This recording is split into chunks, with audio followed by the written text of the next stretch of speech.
This meeting is being streamed.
Hey Louise, it's Duke, just checking in. How's it going?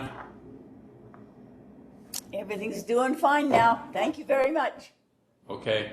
Let the class know that we'll be sending them. So the link that they have today will work for tomorrow, but for the classes in September, October, and December, it'll be a different link, and we'll get that out to them, before the September class. We'll tell them thank you. Okay. All right. Have a good day. Thank you.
Good morning, Louise. This is Kirsten.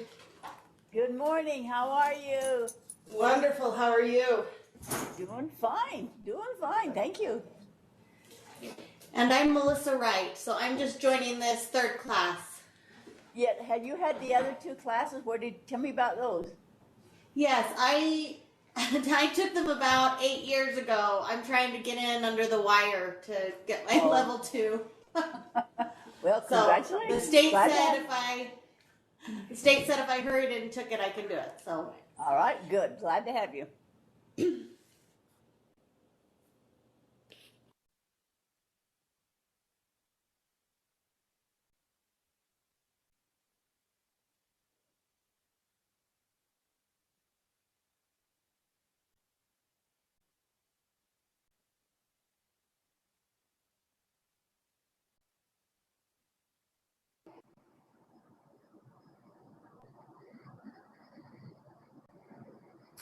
Hi, Brindy. Hi, I'm here. I love your earrings. Oh, thank you. Are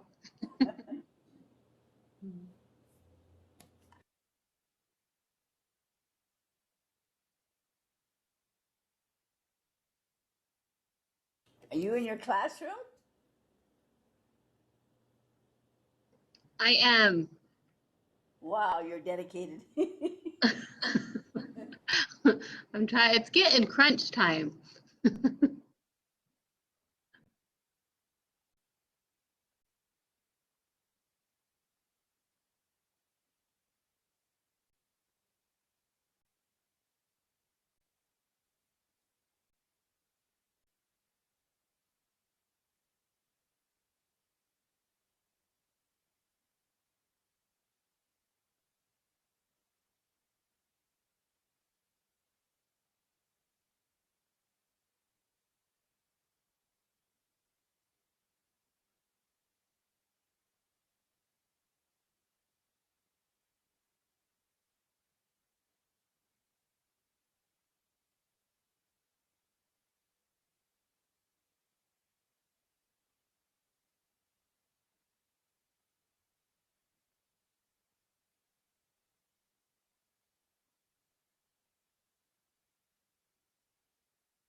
Hi, Jody.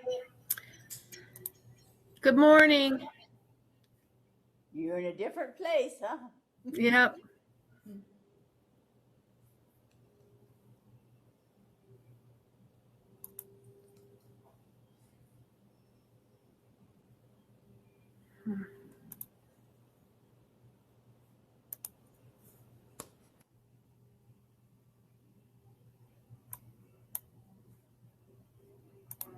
What do you look so worried about, Jody? What's not working?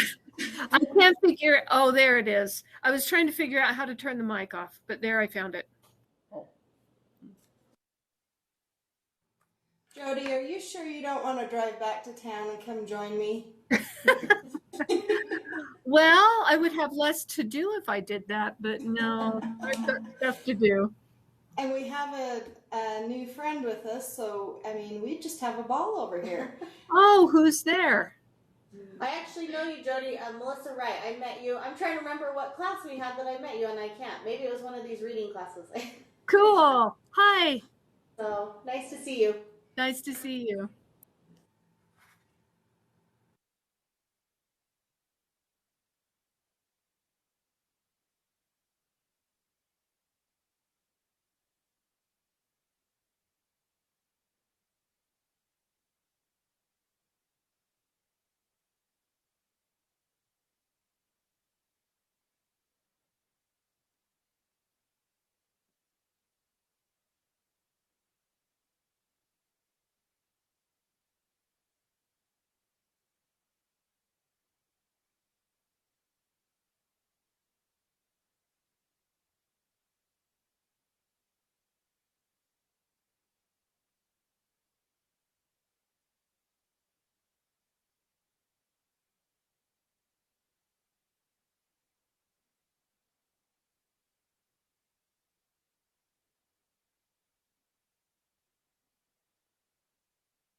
calling for Rhonda. Is Rhonda there yet?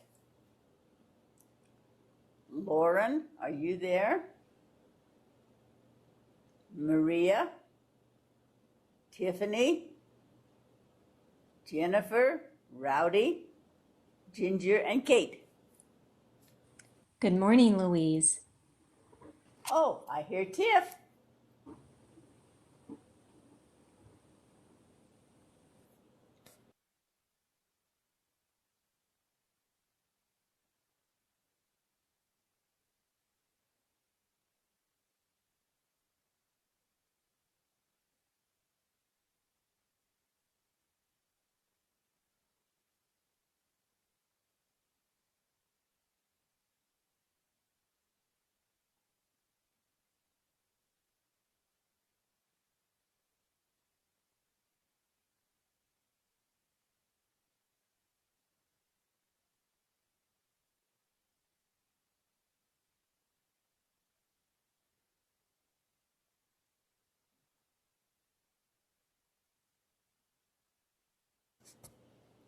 Rhonda, are you there yet?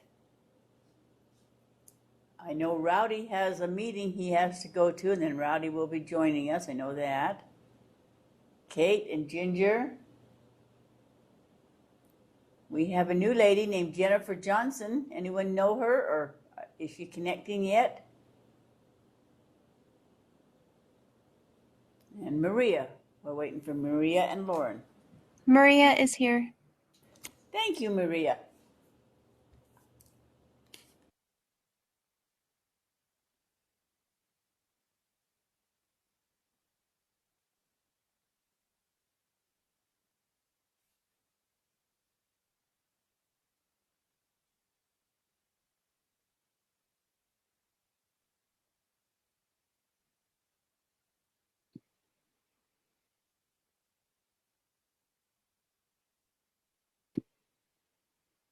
Maria, are you there?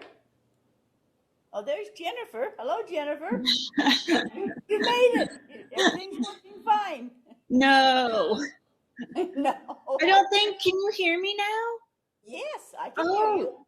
Because I kept saying I was here, and then I even wrote in the chat, "I'm here, Louise." But like, and I was like, "Can anyone hear me?" And nobody. Now we can. Yay! So I don't know what happened, but yay!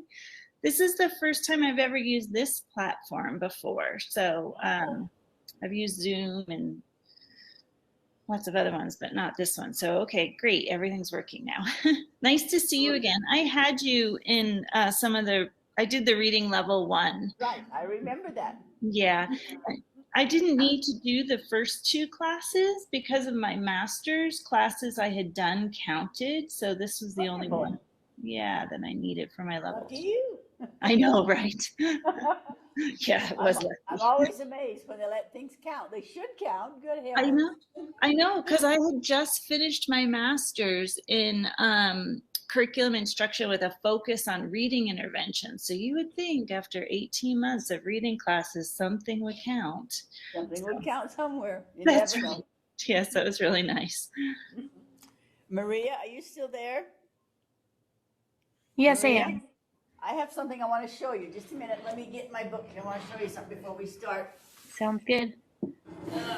Just a minute. I'm coming back. Rolling along. Let me put it over on the Elmo here. Come on. Switch over. Come on. Switch over. There. Oh, okay. Here is a book. Let me make it so it's not so zoomy. Let me go down a little. Okay, here's a book that you may like to find. I don't know why it has that thing at the bottom. Okay, it's called Literacy Instruction for Culturally, Linguistically Diverse Students. It's a great book. It's by, let me put it up here, Michael Opitz is the editor. It's just a collection of articles and commentaries. It would be wonderful for your research. It's got nothing but articles, Maria. Awesome. Thank you so much. I will look into that. That one's not very expensive. It's just one like, from Amazon. This other one, I wish I was by you because this one is what you need, but this one's $100. I don't think you want to buy it.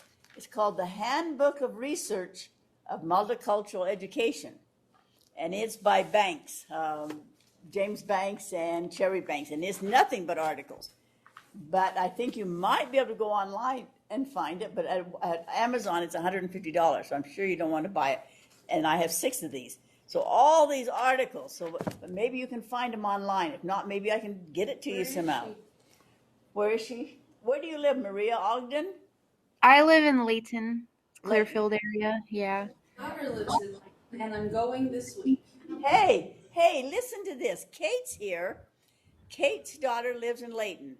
Kate's coming there this weekend to see her. Is there any way I could send it and you could use it and then get it back? Hey, talk to Kate here. Do you want to or not? Or Hey, Kate, Yeah. I'm gonna see if I can rent it first, and if I can't, can I contact you about bringing it to me? Totally. So Awesome. my cell number is 435-630-0536. Just text me and let me know, because if you can rent it and it works, good, but if not, my daughter teaches there, and so even if this weekend didn't work, you could pick it up from her. Awesome. Thank you so much. I'll let you know if I look need how it. thick this thing is. Look, this is a huge volume. This is a handbook of research on multicultural education, so that would be wonderful. But so would this other one too, though. So if you can get either one of those, that will help you with your research. Thank you so much, Louise. Welcome. I've got so much more too. But that's enough for right now. I'll put it back. I carried it down. That's huge. I know it. I carried it down here just to show, and I have 6 of those. Oh, so I just wanted to show her. All right, let's see where we're doing. Rowdy's at a meeting. I know Rowdy's going to be late. Kate just came in. Ginger's on her way, or Ginger's in Ginger has in and out between the special ed meetings, so she's checking in there. Okay. She'll be here in a minute. All right. And we know Rowdy's not there. Lauren. I'm here. Wonderful, Lauren. We didn't see you yet. And then Rhonda? No Rhonda yet. I know Rowdy told me he has a meeting he can't miss, so that's why he's not here right now. Is this the 9 o'clock day? What? Is this the day you told me 9 o'clock? Yes. Uh-huh. Oh, yes. So we're early. Yeah, we're early. Uh-huh. Yeah. Oh, good. Yeah, we're just waiting for everybody to come if they're on their way. Any comments or questions as we wait here a minute for everybody to arrive? You know, it would help me a little bit if you would talk about the kind of resources we need for our lit review. Okay, we can do that today. Yep. Kate wants to know what kind of resources we need for our lit review. Lauren, tell them what you use first. Now, then before I tell them, go ahead, Lauren, because you've done one. When I've done one before, I've used mostly scholarly articles from other previous research projects that people have done. I also used quite a bit of text, like, I don't know if you can see this, but it's, like, this is the one I'm using for my research project now. It's called Speech to Print. Just books like this that have a lot of good information, but most of my sources were from other scholarly articles that I found through the library, the university library's site. Does that make sense? Yeah, that makes sense. We'll be talking about it too, and I have a list of sources here, and we'll talk about how many you need, and we'll do all that thing today. Yeah. Okay. Right. I want to start this morning by welcoming everybody. You should be so proud of yourself. Think what you've accomplished this summer. You've already finished 2 big classes. You finished 5700. You finished 5710. You're now in 5720. The 3rd class for the level 2. I told you we don't know what the plans for the state are. They said they're going to be changing things. We don't know when. The committee I'm on said it'll be 2 years from now before they change things, but you don't know. Sarah, I think her name's Wibke, at the state office is the one to contact if you have any real questions about things. but they are in the process of change, going through an interventionist specialist. This fall, NU Center will start the series again. Starting September the 8th, we start with Foundations of Literacy. And usually you could just join whenever you wanted to join. Didn't matter if you came in at the end or the first, you could take them all out of order. Duke Mossman, NU Center, said this is the last time we will be offering them through the NU Center. So there must be some changes there. I don't know what yet. And so if you don't start in the first one, then you can't get into the other ones because they're not going to be repeated. So if you know people that are interested, please let them know that it starts September the 8th, called Foundations. And then the next one after that is Children's Literature. And then after that is, I think, is Writing. Anyway, the list is at the NU Center. They can go to the NU Center and see what the list is. I don't know if they're going to be offering level 2 again, whether they'll need it again, because I don't know what the state's plans are. Does anybody else know more than that than I do? I have a question. Yeah, go ahead. So if they do change how they're offering these classes, what does that, I know this sounds weird, but what does that mean for us who have our level 1 and our level 2 endorsements? Will they transfer, or do they just stay? Sarah told me they would transfer. Now, okay. Don't take my word for it, but ask Sarah.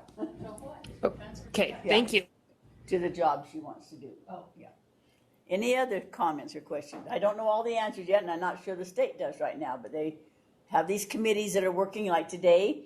Remember, we will work until 11 today. Lunch will be at 11, because at 11:30, Chris Labram, who's a principal right now and being swamped this morning like everybody else, is going to help us walk through these standards, because the state's doing action research just like you are, and they're trying to figure out what a literacy coach means, and what a literacy supervisor coordinator means, and what a literacy specialist means, because the principals are just naming it anything they want to name and just kind of giving you anything that they want you to do that they don't want to do. No, sometimes they are, but they don't know either. They don't know what the job description should be, whether it's right, the ones we have, is it too extensive, is it not extensive enough, do we need all 3 of them?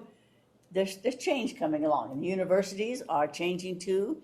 Some of the universities on our committee said that they might even offer all this before you graduate. So when you come out, you have a reading level endorsement. I don't know. Some of them said, no, that's not our job. So anyway, change is in the works, and there's always change in the work. And so this brought me up to this little story. I wanted to start with some humor today because we're all kind of stressed. A lot of you are back to school already. Our principal started this week. Here is a little poem I found that I think describes all of us right now. It's called The Time We Went to Costco for Milk.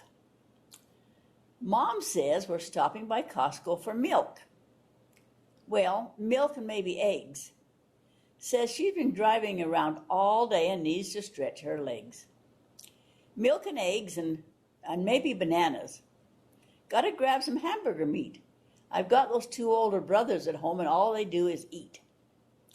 Then she remembers we need a new blender and Dad needs a telephone charger. The shopping cart's getting a little bit full. We need one a whole lot larger. 2 dozen rolls of paper towels, a box of 100 diapers, baby wipes for my baby sister. I hope I don't have to wipe her. When we walked into this Costco, I thought, we are here for one thing, maybe 2, but now look at all this stuff we've got and we're only halfway through. If your mom suggests a quick shopping trip, remember before you believe, the last time we went to Costco for milk, we still have yet to leave. That made me think about how you are right now in your research. You're not quite sure whether to start. You did a wonderful sales pitch. Now you're not quite sure whether to start more research or how much to do or where should I start first or should I get my room ready or what should I do or should I take a vacation and not even do anything? So that Costco story reminded us, don't get overwhelmed. Don't get overwhelmed. We'll get through all this. You did a wonderful job on your sales pitch. Now, Melissa and Jennifer, what they're doing right now is choosing a project, an action research project. You can also do PLC meetings. We'll go over the schedule in just a minute. This is a class where they're actually going to do things about it. In the first two classes, we have been talking about how to get your thinking going, how to make yourself a critical thinker. We've talked about biases and watch out in your research for bias. We've gone over the schedule of how to do research. Everybody has chosen a project and gave a sales pitch as if they were selling it to their principal, their superintendent, whoever has to get their permission. You don't do anything without permission. You don't experiment on little children or even your faculty without permission from someone. So anyway, we're just getting started. Any comments or questions before we actually get into it this morning? We have 12 of them in our class. Tiffany, tell us your situation, Tiffany. She has already taken it, but Tiffany loves us so much, Tiffany wants to stay. Tiffany, tell us your story, please. I love it.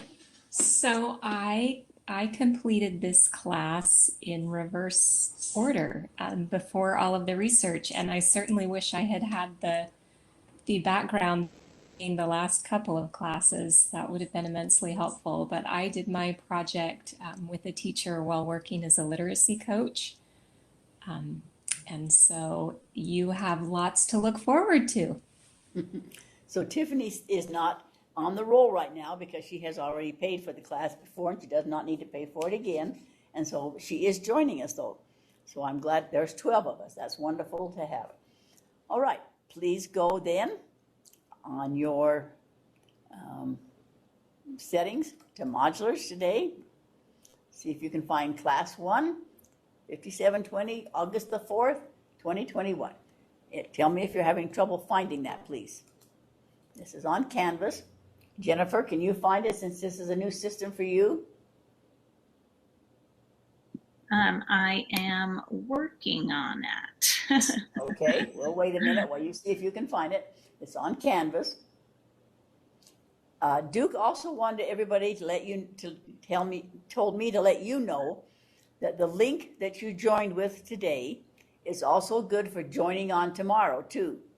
But then our next classes, we have one in September, which we'll talk about, one in October, and one in December that ends up, and you'll need a different link from that, and they will be sending it to you, so don't worry about that. But the link you opened up today is good for all day today and tomorrow. Wait till everybody finds Canvas and speak up if you're having problems. Did you find it, Jennifer? Yes, I am getting into Canvas right now and hoping that, assuming the course is in there, I probably should have checked before this morning. We'll wait a minute and let you get hooked on. Okay, thank you.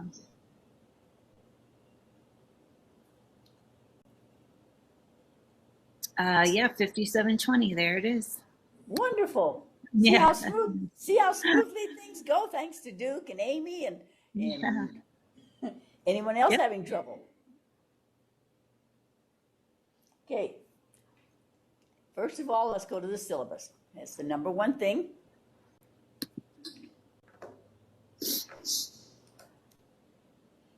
Okay, there's my name and address and phone number and the dates.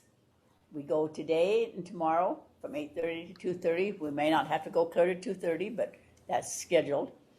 And then September the 1st, October 20th, and December 15th, that's where you do your research in between those times. We go from 4:30 to 8:30. That's a Wednesday night because, of course, school is on. Because to qualify for credit, you have to have 15 contact credit hours for credit hours. So we have to meet together for 21 hours or 24 hours and then 21 hours of assignment. So that makes it for 3 credit hours. There's my email and Chris's email. Chris is a principal, so she'll be checking in and out through the day. And then at 11:30, she's helping us with our standards so we can do that action research for the state office. Okay. The Utah State Board of Education is now called USBE instead of USOE, so that's something we need to be aware of, a change. I'm sure you already know that, but a lot of us people still keep using the wrong one. That's USBE now, Utah State Board of Education. They revised this in 2019, so it hasn't been too long ago that they revised the internship. It tells you that it's to ensure a level of consistency statewide among all the institutions providing courses for the reading endorsement. So all the universities have gotten together and say, this is the things that we think the standards should be. And then they are now asking for your input of what you think the standards are. Are they doable? Too hard for you? Too easy for you? Not relevant to what you do, your job description? So that's what we'll be looking at 11:30. It's also to provide criteria for reviewing and approving coursework from out of state. So if you've taken it other places and so forth and classes, then you contact the state board of education and see if they'll approve your classes. And they do a lot. So, okay, then the course description. It's designed as the culminating experience. There's 3 classes for level 2 right now. You've 5700, 5710, and this is 5720. The purpose is to provide a culminating hands-on opportunity to be involved in literacy issues on a broader school or district level, in contrast with your own personal experiences in your classroom.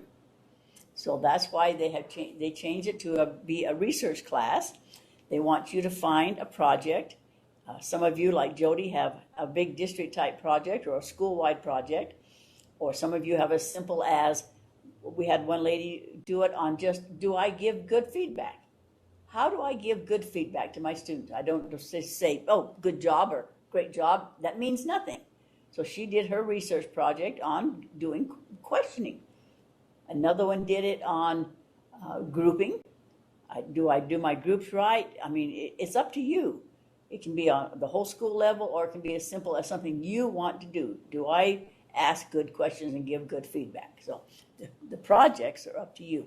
I think everyone's chosen one, but Jennifer and Melissa are just joining us, so we'll talk to you about that and what we have to do to make sure you do what's needed. It provides teachers with an opportunity to work with curriculum leaders at the school and district level as you seek to improve literacy instruction and language arts programs. So you might be asked to run a PLC meeting, or to work with the colleagues in your class or your grade level or your area. We're from a small area out here, and sometimes we go from school to school and we work with each other. Or we bring in specialists from the state or something. It's to get you involved. So many teachers are experts. They know what they're doing and experts in their classes, but we don't share our expertise. We shut our classroom door or work with just the one next to us. But they want you now to decide if you want to be a literacy coach or coordinator or supervisor. You don't have to be when you have your level 2, but you are qualified to be if you want to be at that kind of a position. Sometimes the principal gets very unhappy. They say, I have this wonderful 2nd grade teacher who now wants to be the literacy coach for everyone, but I want her in the 2nd grade because she's so strong in the 2nd grade or 3rd kindergarten or something. So it's up to you what you want to do, but this is just the qualifications in case you do want to leave the classroom and be a coach on a school level, a district level, or a coordinator, or even an internship or specialist. So that's the purpose. All right, here's the dates. We meet today and tomorrow. That's 12 hours. September the 1st from 4:30 to 8:30. October 20th, 4:30 to 8:30.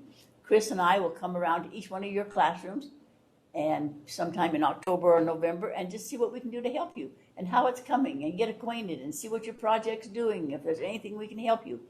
December the 15th is when class ends, and we simply report that night. This is my project, this is what I did, this is what I should have done, this is what I didn't do, this is what I could have done, this is what I wish I did. Just a report meeting. So that's 12 hours of 21 hours of assignments, and that makes 45 hours for a 3-credit class. Any comments or questions on those dates? Any conflicts? We had a couple of conflicts today, of course, with school starting. Rowdy had to be someplace. Maybe, I think Rhonda did too, but they are going to watch it the hour or so they miss. Jody has responsibility. She's in and out today. Chris is in and out because school is starting. And that's why you're going to Costco and buying more than milk. You're doing more than class today. You're leading 10 lives today. Okay, we won't go through all these objectives because you can do that when you have your time. But there's your course objectives and how it aligns with the standards. Remember, these standards are called IELE standards. It used to be called the IRA, International Reading Association. They're now called International Literacy Association. and they work with every state. And so they worked with our state board. And these are the theories behind. We always want a theory. And that's what you're doing on your research. I have a theory that if I do this and that, my students are going to do better on this and that. And that's called that logic we've been learning. This, if and then, modus ponens. If I do this, then the students will probably do better. I'm going to do this, and they'll probably do better. So we've been learning a lot about critical thinking. So you can go through the standards. There's one for assessment, one for diversity, one for a literate environment. I want you to notice in the middle of element number 5, we've been talking about the 6 things that you have to do for language arts. We talked about them in both classes. Okay, now remember in your mind or read it here in the dark print, what are the 6 things that you are required to teach in language arts? Lauren, you're good at that. Go ahead, Lauren, and tell us again. Reading, writing, speaking, listening, viewing, and visually representing. Right. You are responsible for doing those 6 things in every one of your literacy classes, whether it's math, social studies, history, whether it's a reading class. So I'm going to bird walk for a second here because Jody has the chance. Are you there, Jody? Maybe Jody's, well, she'll be back in a second. No, I'm here. I'm here. Oh, okay. Okay, this is a magazine called the IELE Educational Leadership. I hope someone in your school probably takes this magazine, or your librarian should, or your media center, ask if they could possibly take it. It's through the Association of Curriculum and Development. And this issue is just what you need, Jody. It's called Literacy in Every Classroom, because that's what you've been trying to talk about. Thank you. Yeah. So if you don't, you can go online and find it. But if somebody in your school belongs to ASCD, let me show you how wonderful this is. Let me just show you a couple articles, and then we'll look at it in a minute. But let me show you some of the topics. Let me get it so I can see it. This is a new Elmo, and it doesn't work like the other. What issue is that? This issue is February 2017. It's volume 7, number 5. And you can probably find it online.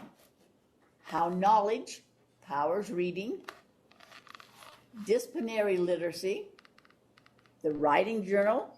I know some of you are doing things on writing. How to Facilitate Discussions in History using literacy. There's your history teacher, Jody. Why Argue, which is a discussion of logic.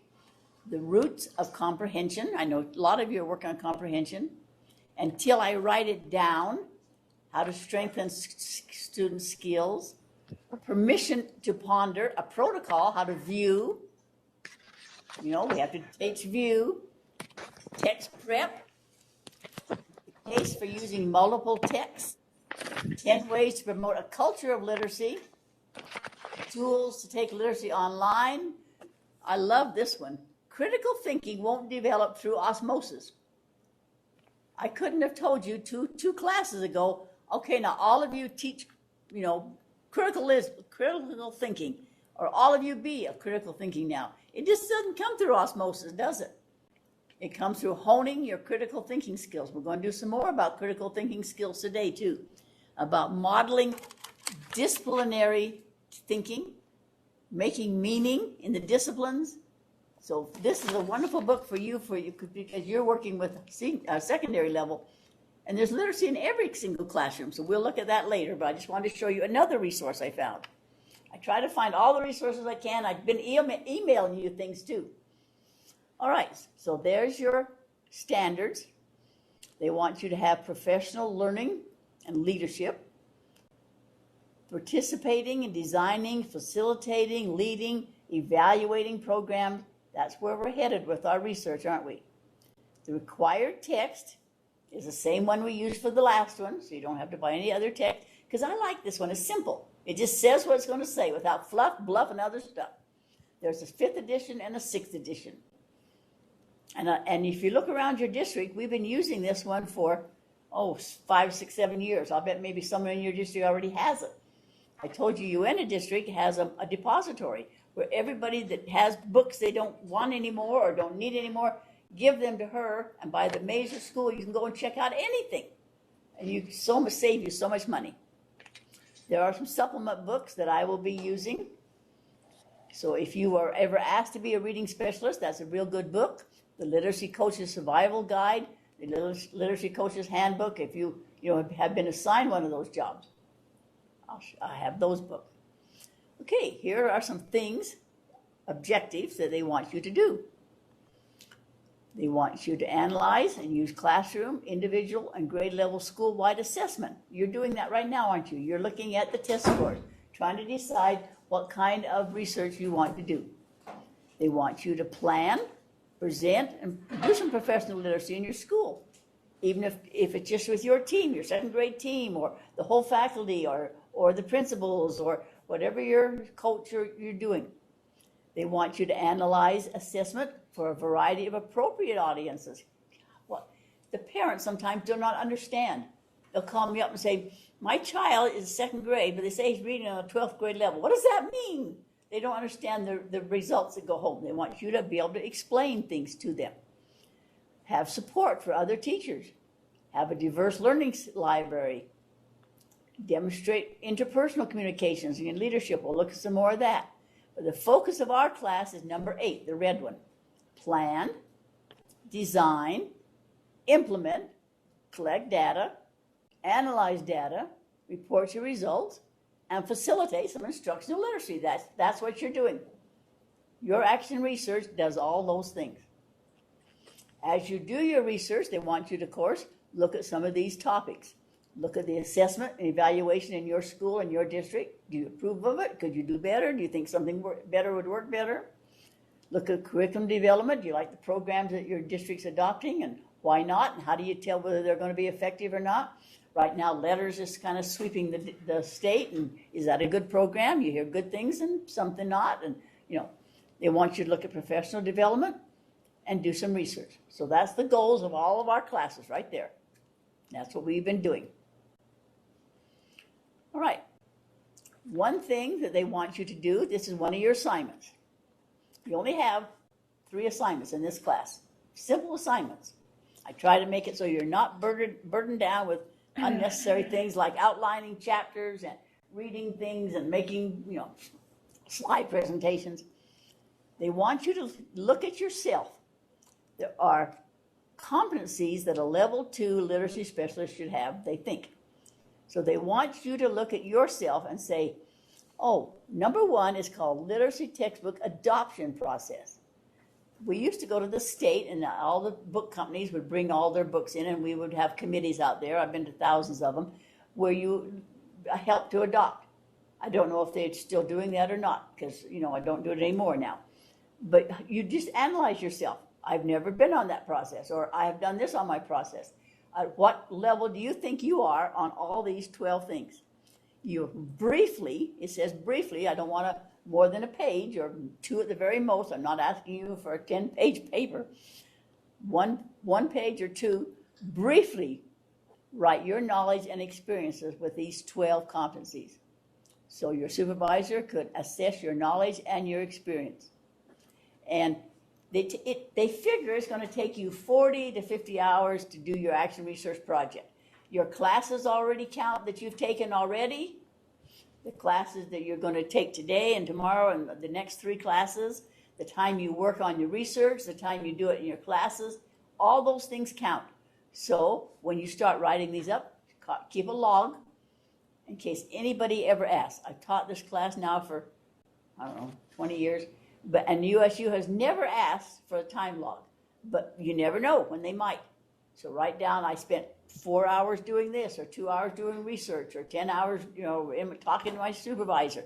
We have to show a log in case anybody ever asks. And I have a model for you to do. So that's one thing you're going to do. You're going to look at those 12 competencies, analyze yourself now. And say, yes, go ahead. So when you say write 1 to 2 pages, is that like on each, like 1 page on number 1, 1 page on number 2? That's total. Total. Okay. That's total. So that's Yeah. really brief then. Gotcha. Yeah, Okay. you know exactly if you've Yeah. ever done an adoption process, right? I never have. Or Yep. yes, I've done 3 of them. Yep. Or number 7, or number 9, technology. I know a lot about technology, or I don't know enough. I think I need to take a class. Just analyze yourself. Gotcha. And when Yeah. is that due, Louise? Not until December 15th. Oh, it's all due in the end. Okay. Yeah. Now give Easy. you time to think about your competencies. Okay. Thank you. So that's one assignment. The next one, of course, is going to be your project that you're working on. Each student will submit a proposal. You already did that, the most of you except for Jennifer and Melissa in the last class. You did your sales pitch. This is what my research project is going to be. Each student will submit a proposal or an action research project to be agreed to by the district coordinator and the university instructor, that's us. It should allow for about 50 hours of activity and approximately 4 meetings with instructors. Well, we already have our classes, so that's already taken care of. But they want you to meet with your, whoever's over you, your curriculum director, or whoever has to give approval for you to do a project in your class. Some people don't do it in their class. They just do it by themselves, like the lady who wanted to see if she gave good feedback. Do I ask good questions? It turned out she really didn't. She was asking very simple, lower level questioning. She never got to the deep questioning, and she changed her own attitude. So if you didn't work with other people, you work with yourself. They would like you, as you do it, to look at the curriculum. What do you do in your curriculum, and what are you trying to improve? Give you some ideas. What about professional development? You want to present that to a PLC? Do you want to do it to your whole district, your whole school, just to your principal, just to yourself if you're doing it on your own and don't need permission for anything? Looking at assessment, that's what you're doing right now, collecting your data. So you want to work with a district specialist who gathers the numbers and say, you know, how's our district doing? Or maybe you're the district specialist. You already know that you're low on scores. And when you gave your sales pitch, a lot of you said we've gone down, or we're down to 10 points now, or we're up 3 points, and we're red to greens and all these things. So look at the assessment. And then the last thing, we're going to read the chapters in our book, and we'll do that in class. This last one I think is nice. It's not a big requirement, but with SUU it seems to be. They really believe in research-based instructional literacy strategies.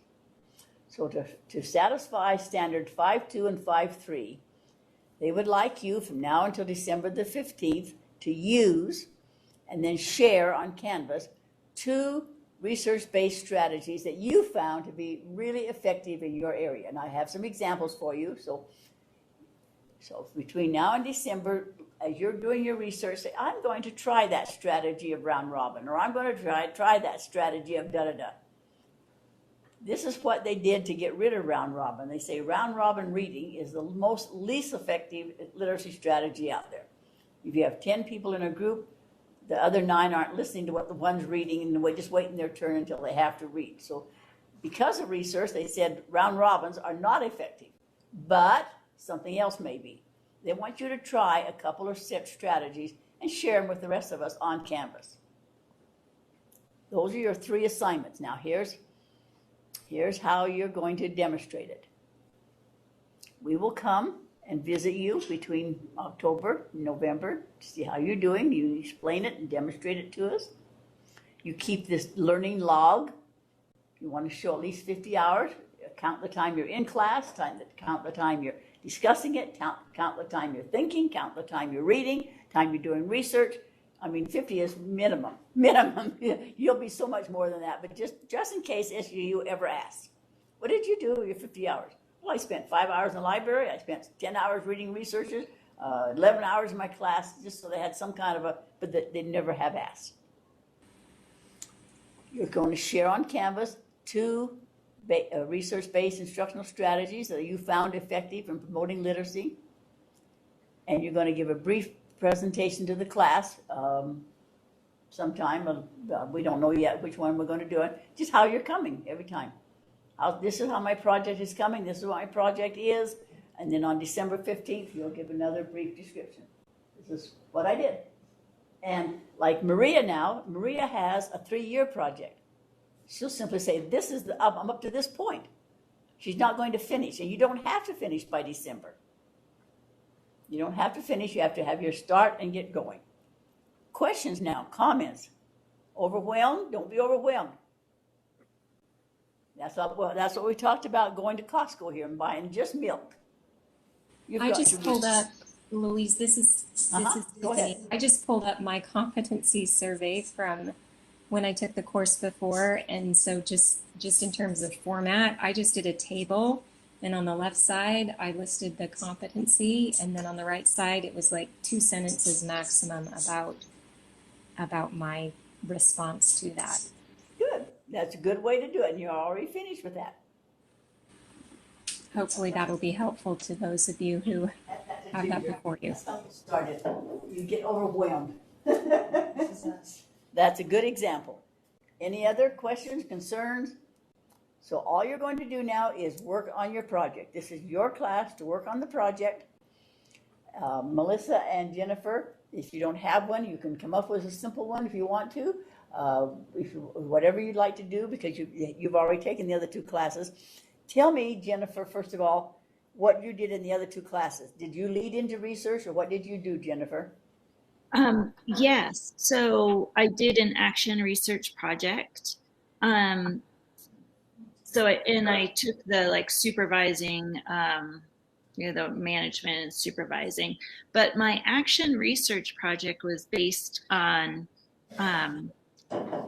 tiers, tier 2 and tier 3, and what was successful in reading, and just looking at the different research and reporting on the results of who they tried it with, what their goal was it successful. And the results, unfortunately, were really discouraging. Because the research, it was such a wide range of, I looked at middle schools, I looked at elementary schools, big, small, cities, rural, what did they do? What did they try? And it was very discouraging and in the different tiers, was it at, tier 2 or tier 3? How many weeks did they do it? What were their findings? And discouraging is the word that keeps coming to me. Because I think right now I am in an interventionist role, and so I work with all students in tier 3, and we're constantly trying to figure out how we can see more growth. And so that project, I was really hoping to find the answer. And I didn't find one. So that's true. Sometimes you won't find the answer, but you have more knowledge than you had before. So if you want to hone in on just that, to do your project on that, that's fine. Yeah. I would love to, if it's okay with you. Right now, our district is really all in with foundations, and I would love to look at some of the research, and I question some decisions. They're having 3rd graders use the 2nd grade curriculum, and it's just making my head spin as to why we would do that in a tier 1. I would love to look at the research and just see is this sound? Why are we doing this? Yeah, you're questioning, and that's good. Do you have access? Do you have access on Canvas to 5710 too? Can you already get to that too? You can't? No, the only thing I have access to is this class. Well, maybe I can send you some of the samples of what these people have been doing for their sales pitch, so you can see what they're doing too. So just to help you out, I did. Yeah. Okay, thank you. Melissa, tell us your status, please, because you're new. So I'm in a secondary setting. I teach at a high school. I'm a special ed teacher, and I teach the remedial reading courses for the mild moderate students who are the lowest, and then have also worked with co-teaching in the general ed. And I've been at that school for 4 years, and I went from younger preschool and early childhood and jumped to high school. And wow. I was pretty alarmed that secondary really didn't have a plan. They didn't have any assessment. They didn't have any school-wide assessments. And so for the last 4 years, I've been working on working with my administrators, researching programs. And so 2 years ago, we purchased an assessment program through Lexia and an intervention program for Power Up. So some of the issues that I have in the secondary setting, I just thought of three main ones that I could address is definitely the literacy in every classroom. We have content teachers who are just do not feel literacy as any part of their responsibility, and that they are only interested in their content and they don't want to be bothered with any kind of information on who's at grade level, who's not, or recently we just got RTI time and XLT time, which is a time where there's actual time for remediation in secondary, which is huge for us that there's even time to remediate for some kids who aren't grasping concepts in their classes. And so the principal is wanting to take the school-wide assessment and do it with the XLT. So I think we're leaning towards teachers being more aware of literacy or sharing more of a role in at least being aware of it, that it's happening in the school. So that's one area. The other thing is, now that we have that computer adaptive intervention program, which is great because there was no way I could address all the individual needs of the students I have. It was just too varying. Some were just comprehension deficit, some were major deficit on decoding. And so that computer adaptive program has been really great, but the kids don't love it. They aren't super motivated by it. They always groan like, oh, I hate Power Up. And I'm trying to think of ways. I really want to focus this year too on how do I make it motivating? How do I help them understand how this is their deficits? And then also I really want to get better at student conferencing too. Conferencing about their strengths and weaknesses, tracking how best to conference and motivate them through their progress. And so those are three areas that are on my mind. And so I just probably need to whittle down to something more specific that I want to focus on and find something that's backed by some research articles too. Yep. So yeah, You're my like head's going- spinning a little bit, but I don't. If anyone has any advice, You're like of going to Costco for a gallon of milk and you come out with a cartload. Yeah. So It's it's a like lot. too much on I'm your like plate, everyone else. I'm trying to build a literacy program basically where there wasn't one, and trying to motivate people that aren't caring too much about it. But I know, SPED or not, there's a lot of kids that aren't at grade level, and I think ethically we've got to address it as a school. So right. And do you know Jody? Have you talked to Jody? I know Jody. I haven't talked to her about this, so Yeah, hopefully well, we will be. You need to talk to her too, because she's doing something broad, big job too. Well, and I had my first literacy committee meeting on Monday, and we had social studies, science, math teachers there. And I was so surprised at their buy-in they could see the need that all teachers are literacy teachers. And they really bought into the idea that we all have to chip in. We all have to do our part to help our kids read. So I'm really excited for the direction we're going. Good. You must be a good salesman, Jody. No, it was that horrible data about our district, how bad we were. Yeah, sometimes that'll do it too. Yeah. Thank you. So we'll help you, Melissa and Jennifer, so you know what we're doing. Here are the expected outcomes. Take a minute and read the 9 outcomes of what SUU thinks we should be doing. You can read as well as I can, so read the 9 outcomes.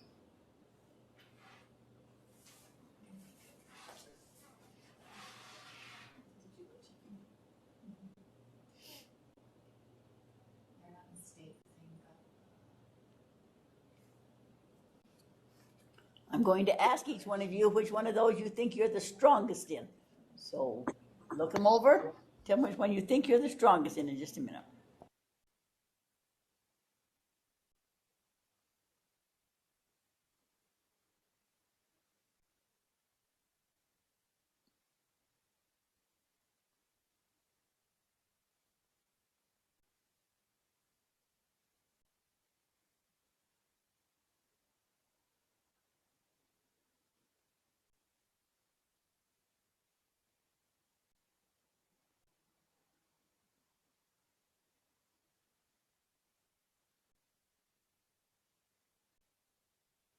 Okay, Jody, which one do you think you're the strongest in those 9?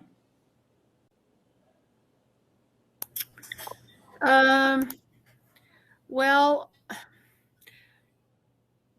I think that at this point, 5, explain the process of teacher-driven action research in the school and classroom. That's what I'm working on right now. So I'm just going to say that right now, that's what I'm good at, even though we'll see.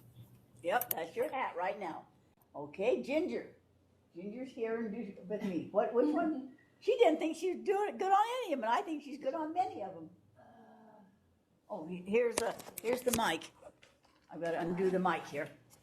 This minute, the mic's in a Velcro. I'm going to say number 9, informed instructions through research and assessment.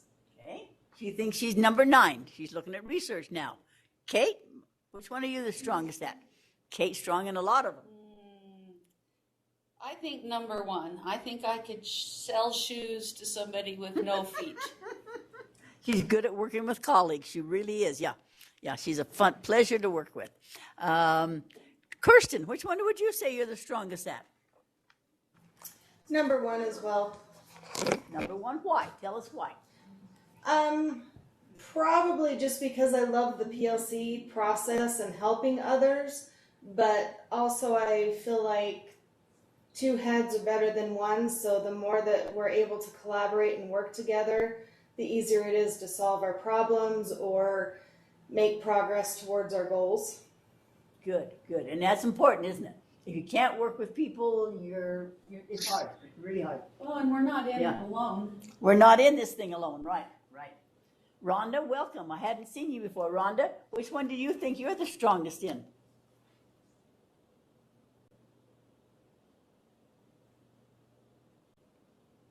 Rhonda, we can't hear you. Your mic must not be on.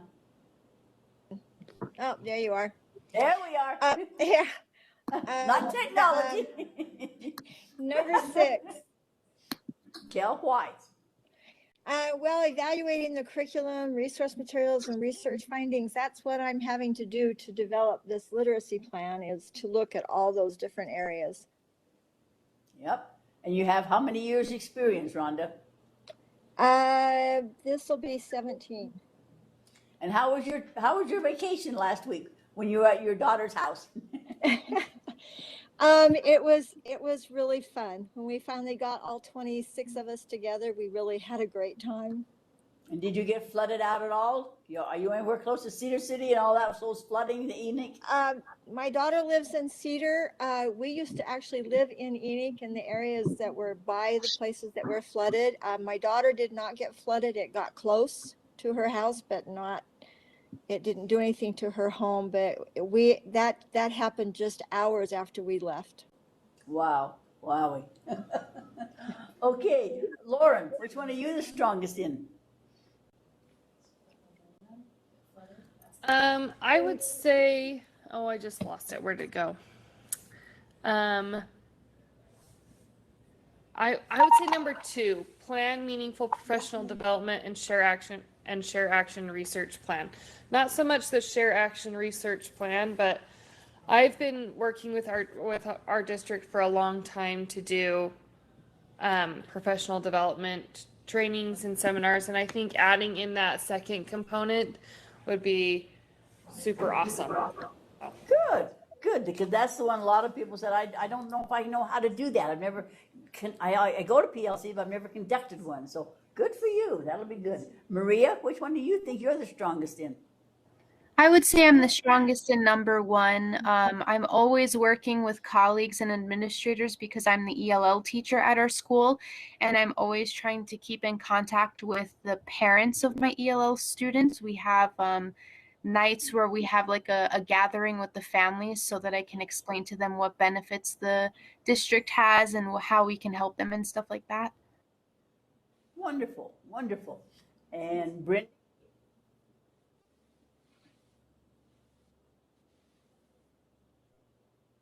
Mic must not be on, Brindy. Brindy, I know you're there. We'll have to see. Tiff, which one of you think you're the strongest at? That's a great question, Louise. I know what I'd like to be strongest at. What would that be?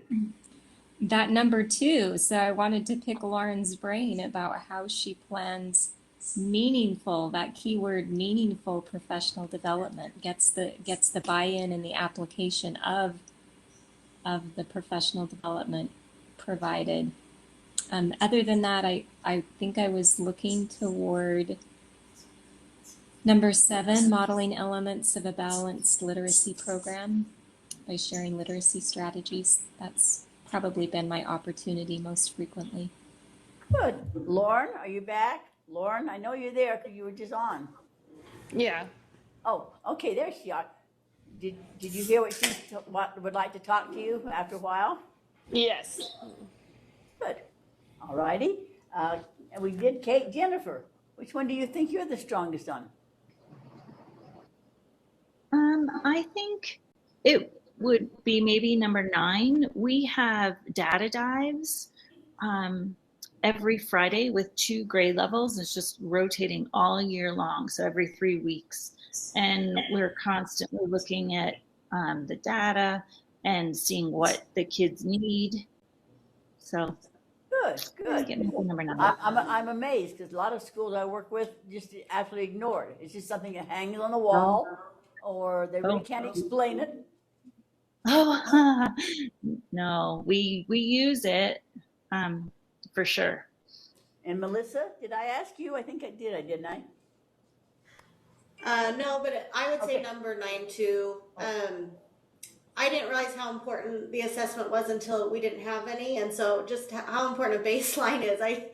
Without working at from a baseline, I don't know how you make decisions. So I think I've been best at kind of implementing that assessment. It'll be interesting when Rowdy comes. You'll to see what Rowdy is. Okay, comments or questions? Here's how you get your grade. By attending. Hi, I am here. Oh, Roddy, good. Tell us where you've been and what you're up to. So currently I'm actually on my way to go and teach Jumpstart Early Intervention. So we started Monday. There's 2 teachers and we had 30 kids on Monday and we had 29 yesterday. And today I just heard that we have 36 kids. So you're not on the computer right now to tell us which one of these you're the strongest on?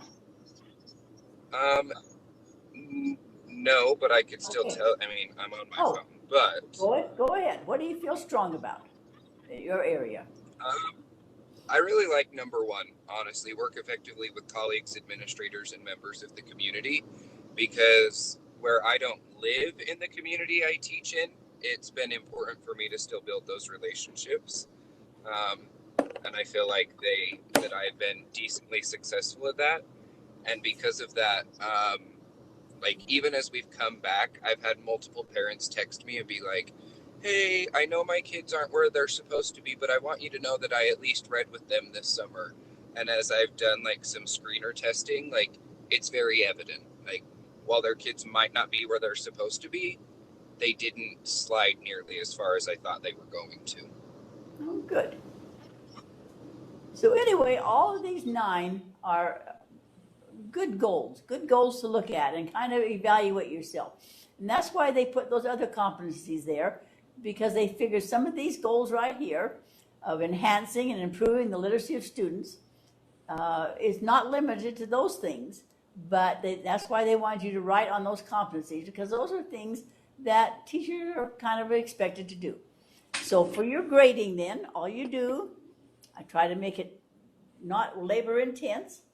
When you attend, participate, and then after class, you go to Canvas and you post your thoughts, just a few thoughts about what you learned today, and answer a couple of other colleagues that you ask one of your big things. That's worth 400 points every time, 50 points a class. So at the end of each class, we just post what we thought about it, ask any questions, put our feelings, and answer a couple of colleagues, get to know each other. And then go back and read other people. We have some really insightful, brilliant people in this class that make really good comments. And then your project All that you need to turn in on December the 15th is the abstract, not the 35 pages of your project or 100 pages or 2 pages, whatever it is. You're going to turn in your abstract, and we'll go over that again of what that entitled. That's one of your big projects. That's your action research project that you're working on. Not that you've actually finished, but that you could be finished or that you're still working on. And then you're going to reflect on those 12 competencies and share 2 strategies. Those are your only 4 assignments. So there's only 9, right? 9 what? There's 9 outcomes and 12 competencies. There's 12 competencies. Let me go back up here. Kate wants to have a question here. Go back up to these competencies. Just a minute. Do we go? Okay. You found them? I found them. There's 12 of them. And you just look at yourself and say, I think I'm really strong on number 12, presentation of literacy knowledge and application in professional setting. But number 2, I've never conducted, or 3, I've never conducted a study group. Any comments or questions? Concerns? Concerns? When is that due? December 15th. Okay. Okay, that gives you plenty of time, so don't stress. I don't want you to stress out at all, 'cause I know you've got a million things on your plate. Okay, that's the syllabus. Any comments or questions now? Anything you need to know, you don't understand? Speak up. Okay, let's take a 5-minute break. We've been here an hour already. You need to move around just a little bit, and then we'll start with the agenda and really get going.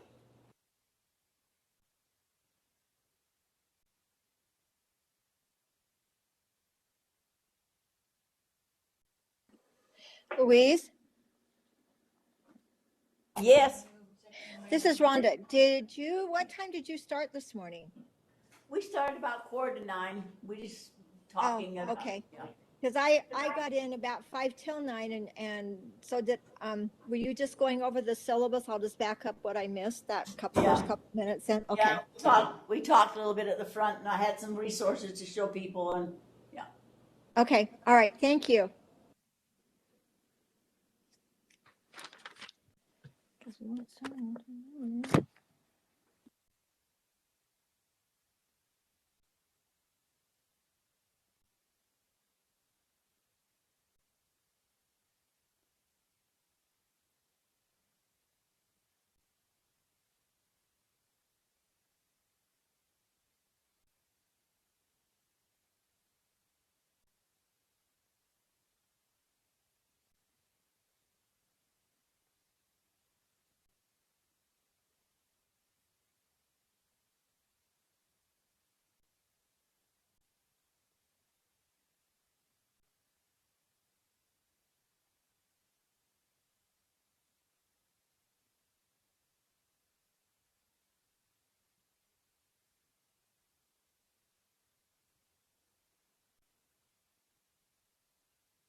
All right, we're back together.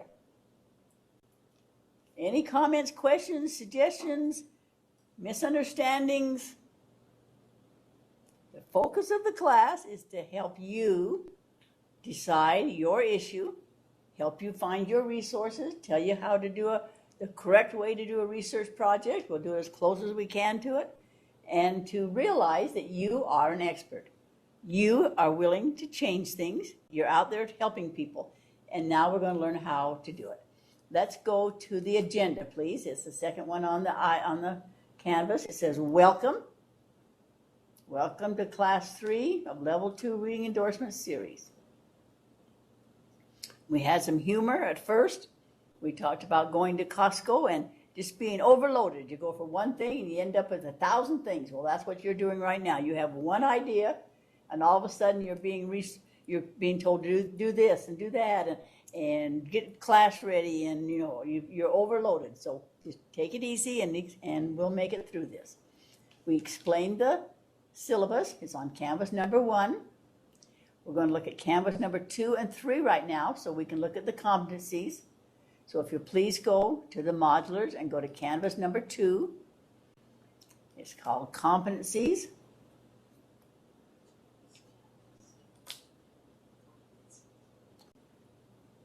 As you start doing your looking at competencies, there are certain things that you might want to look at. This is just a guide to help you as you look at those 12 things.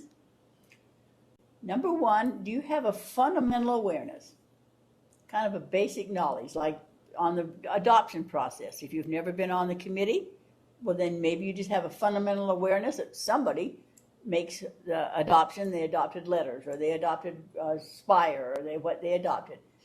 You just have a common knowledge. So you could say, I just have a basic technique of, I know a little bit about those competencies. Or you might be a number 2, you might be a novice. You've had, some experience. You're a trainee, you're expected to have help. On competency number 3, know all of these things. Well, I have some experience. Just look at yourself, how competent you are to be a researcher. Number 3, you might be an intermediate one. You can successfully complete that task. You might need help from an expert from time to time, but you could usually perform this skill. Number 4, you might be advanced. You can perform the action with any assistance. You're recognized within your organization as a person to ask. When difficult questions come up, somebody come and ask you. And then 5, are you an expert? You don't have to be an expert on any of them, but they want you just to look at those 12 competencies and kind of decide, which level are you? And then you might want to decide, well, I'm not so good in this one. Maybe I should take some training. Maybe I can ask the district to do technology, or maybe I can ask the district to help me understand the data a little bit better.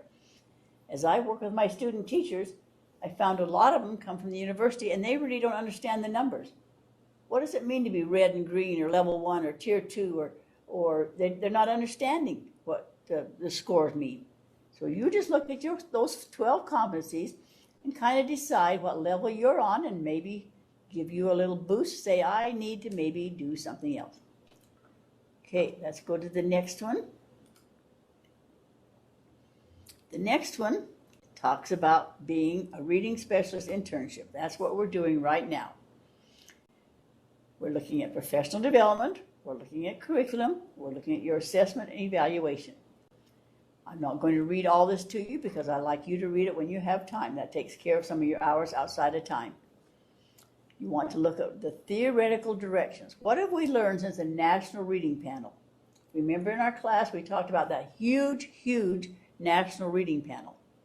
And then after that, a committee met and wrote the one called Babes in the Woods, where they disagreed with some of the things. But when that National Reading Panel come out, it was like having the Bible come out. I mean, you believed it. It was told this is what our theory was for the future.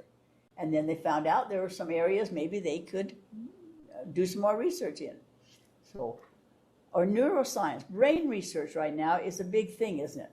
The social and emotional learning and the brain research. We will look at that in the foundations class that we're starting in September. What does your brain research tell you?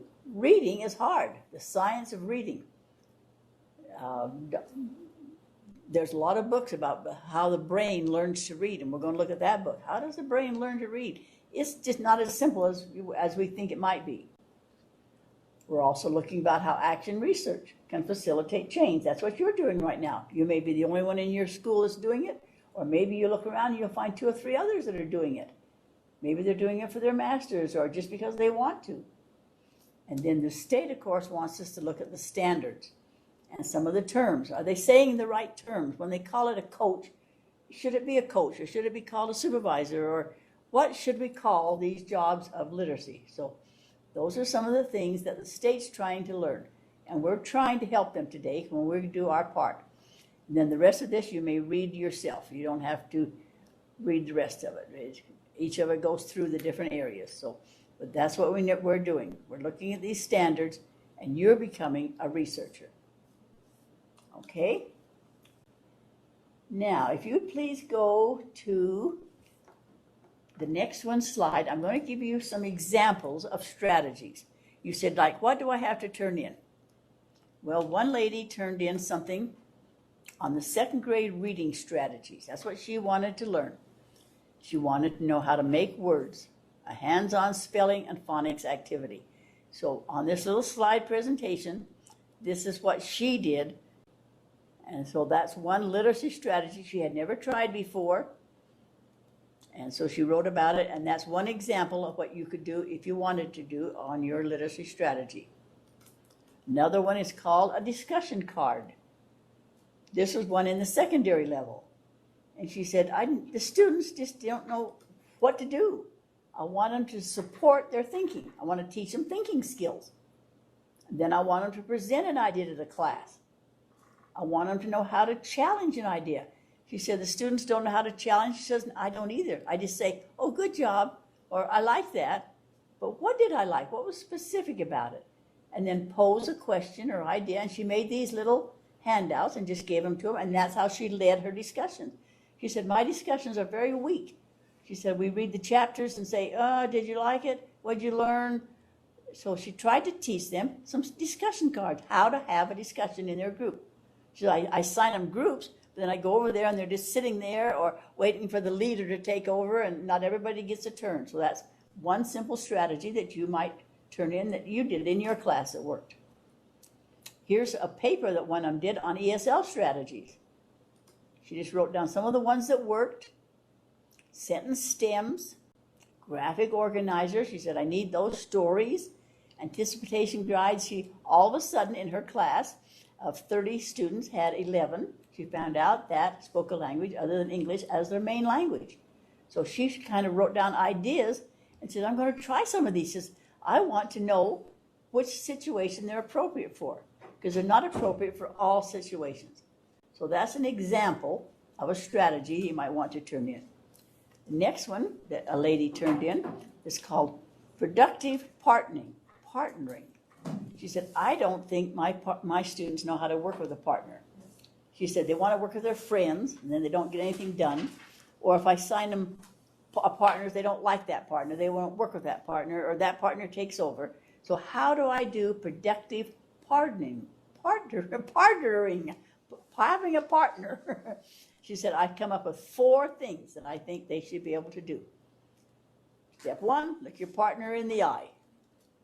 Step 2, lean toward your partner. Show you're interested. She said, they don't do that.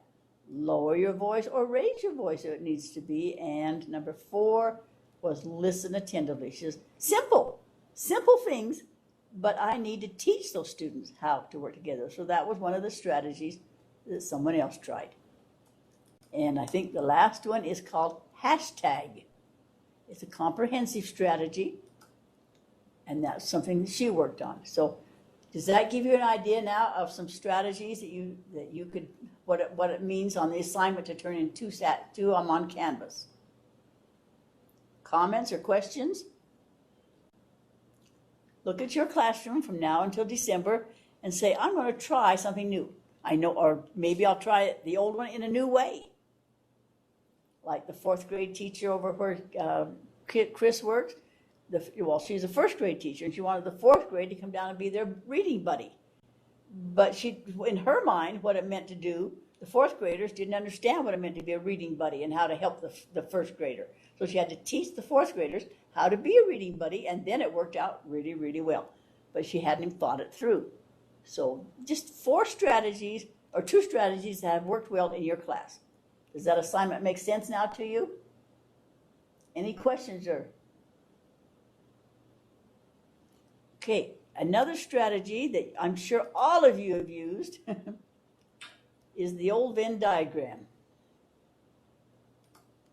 Speak up if you've never used a Venn diagram. It's something we use all the time, don't we? Did you know there's a history behind it?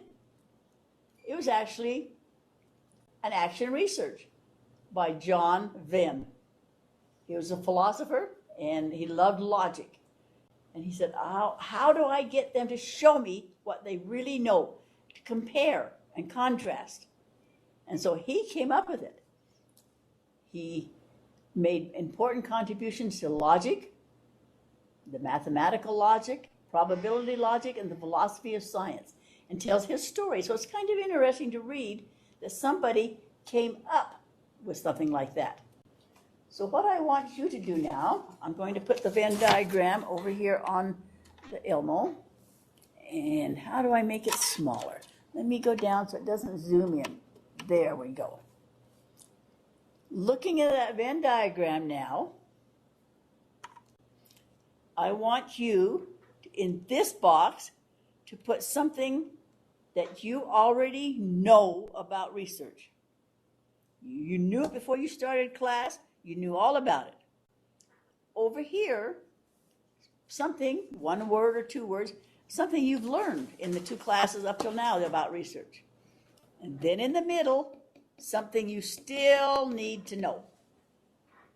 That's called visual learning, isn't it? It's making you think about what I already knew before classes started, what I've learned so far, just a couple things, and what do I still need to know to do my research now? So you have 5 minutes now to do some thinking. Any comments what we're doing? Questions? We're using the Venn diagram in a visual learning because we're supposed to be visually representing, aren't we?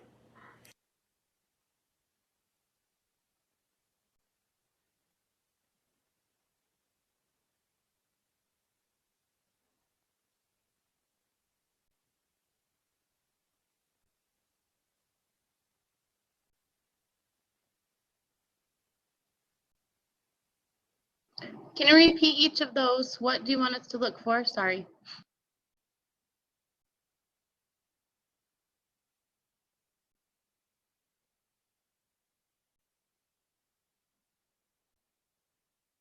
Louise, your mic isn't on. Thank you very, very much. Thank you, Brindy. I told you all about it. Didn't you hear me? In this one, you're going to put something you already knew about research before you came to these classes. Over here, something you've learned from these classes, maybe logic, how to think better, but something here, now I need to focus on this. What do I need to know more about? Thank you for reminding me. That's very good. I want to turn it off too.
Two more minutes to think about my prior knowledge, my current knowledge, and what I still need to know.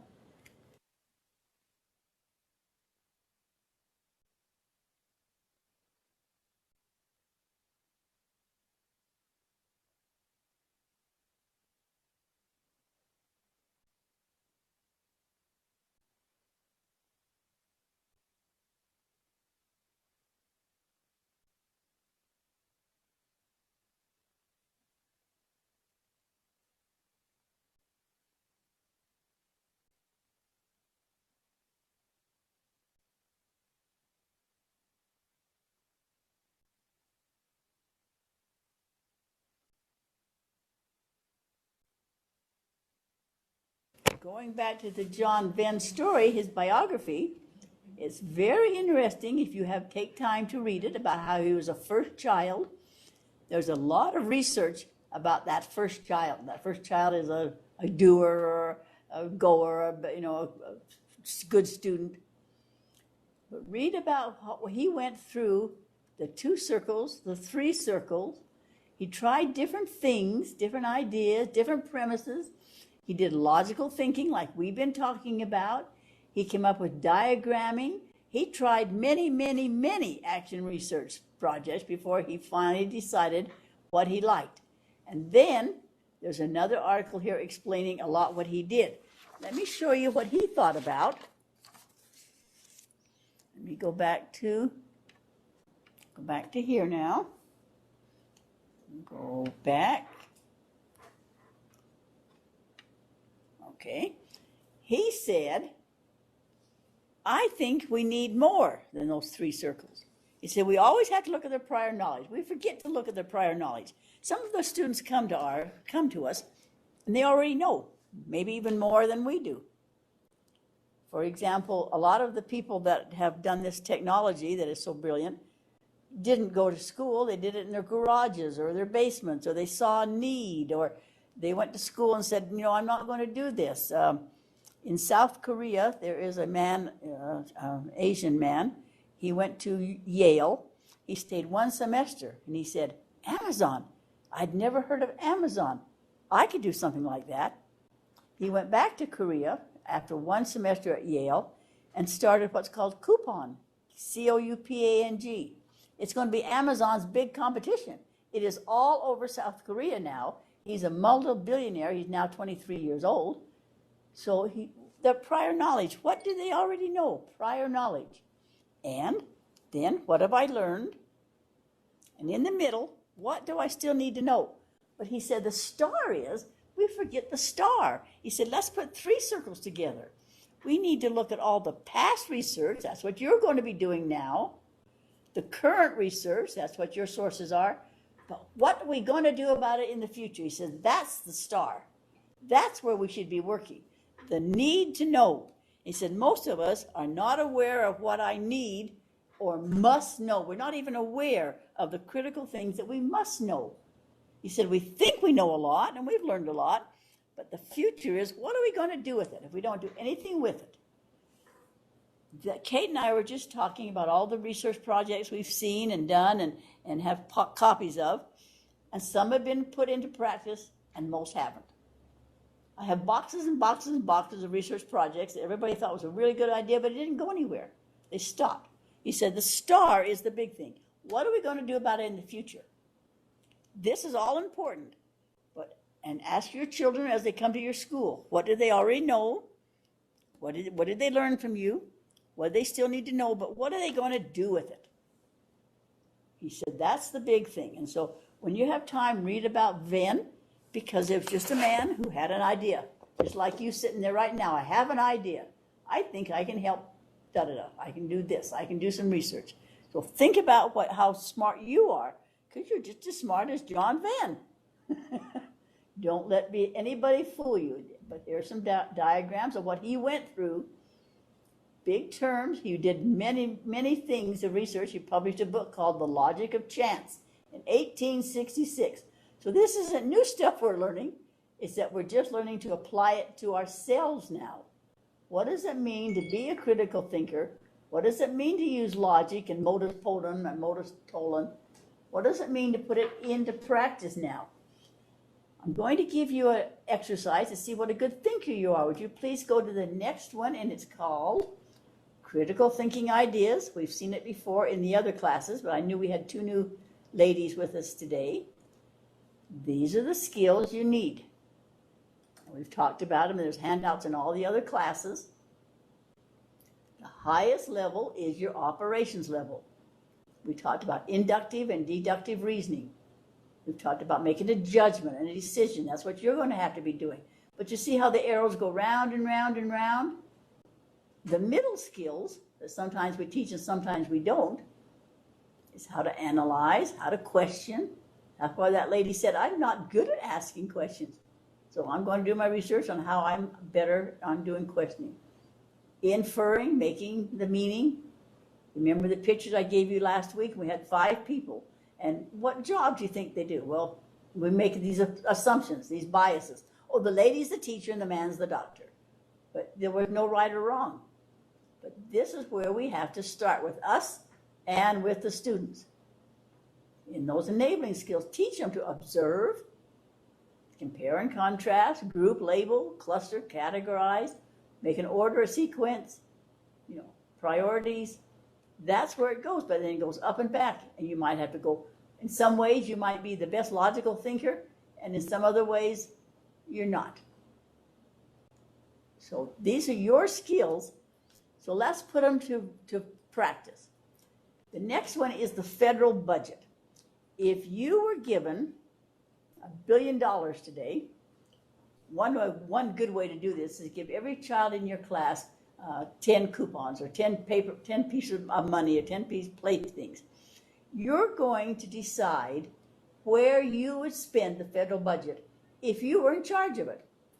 These are the areas that the federal budget covers: social needs, Social Security, physical needs, health, national defense, science and technology, and international affairs. So as a group, or I wish you had a group, but this is wonderful for the high school to start them thinking, and secondary, where would you put them? How many tokens would you give to area number 1, number 2, number 3, number 4? And then you have to agree and put your signature. So they have to talk about it, do something. So I'm going to give you 10 minutes, and you're going to pretend like you have $1 billion. I'm going to ask you which ones you would give how much you would give each one of them to, and then why. And that's important. That's the future. Why would you give $1 billion? Let's see, there are 7 areas. Let's give you $7 billion. Let's give you $7 billion. You can spend it however you want. So now you have 10 minutes to spend $10 billion and tell me why you're giving it to those categories. Questions? And I need to explain more? Which one's education under social needs?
Comments? Questions? You have $7 billion. Spend it like you see and be ready to think about justifying it. I'll ask you your top 2. Why they're your top 2.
You have 4 minutes left. Spend your money and justify it.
Two more minutes. Keep those brains working and thinking.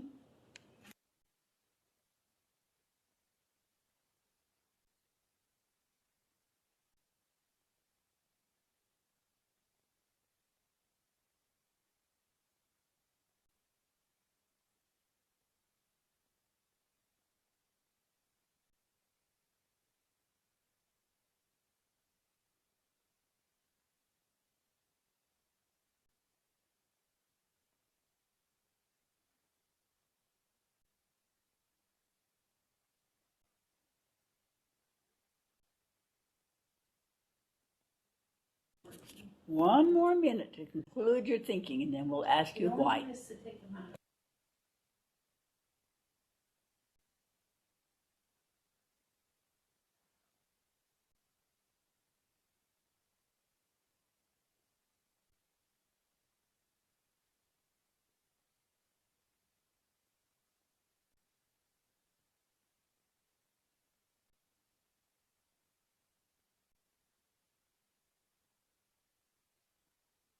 All right.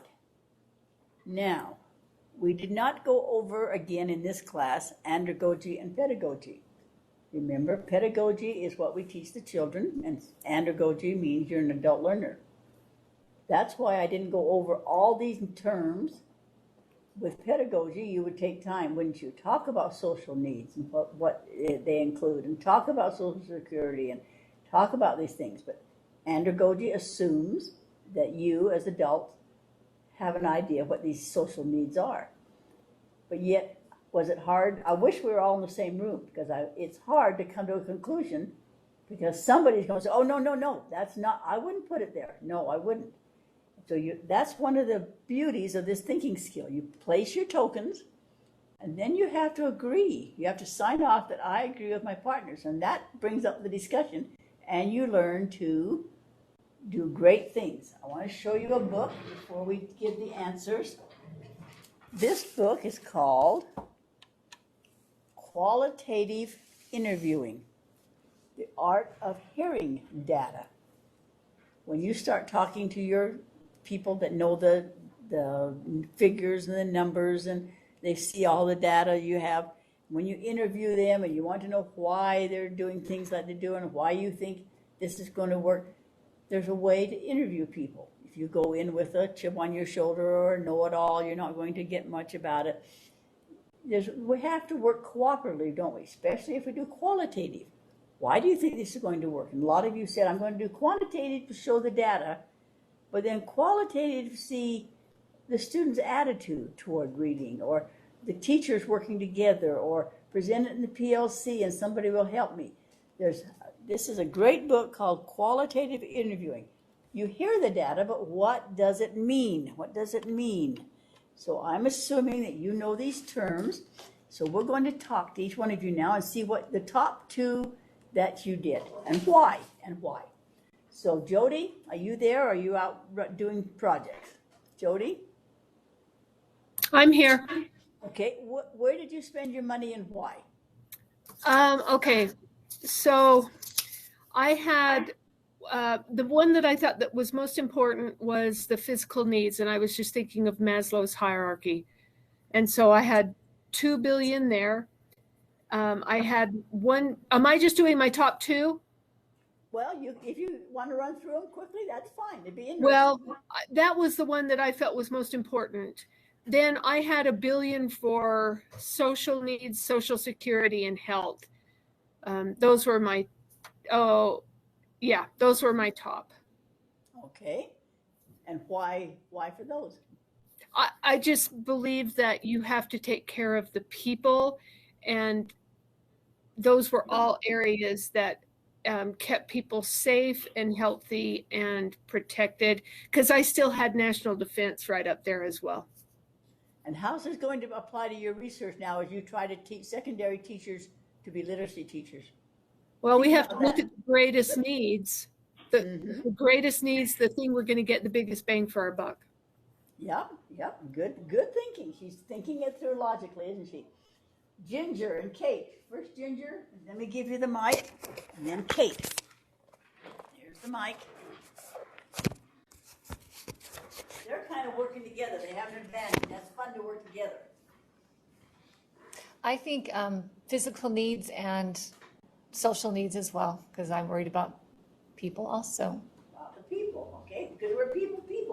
Being teacher, maybe. Is that an influence? Is that going to influence your research? Yeah. I think so. And we have grandmas that work in our building as volunteers. They come from the volunteer grandma program who are trying to live on what's left of their husband's Social Security. And so they're working for $4 an hour, and they're working the full day. So most of those people are working the same number of hours that I am. And they're just trying to have enough money to pay for their medication. So I gave Social Security a little bump right there. But the only place really to take it out of was national defense. So I don't know. We were having this little debate over here. Okay, so if we take it out of national defense, then what are we going to do to defend ourselves? And blowing people up isn't really all that great. So I don't know. It's hard. Mm-hmm. Yeah, but they were working cooperatively. They weren't fighting. They weren't fighting, so that's good. Okay, Kirsten, how did you spend yours and why? So Melissa and I worked together on this. So we felt like social needs for us would come first, and just because that's kind of the big push right now in education, we need to take care of their social emotional well-being, and so that they can access the curriculum.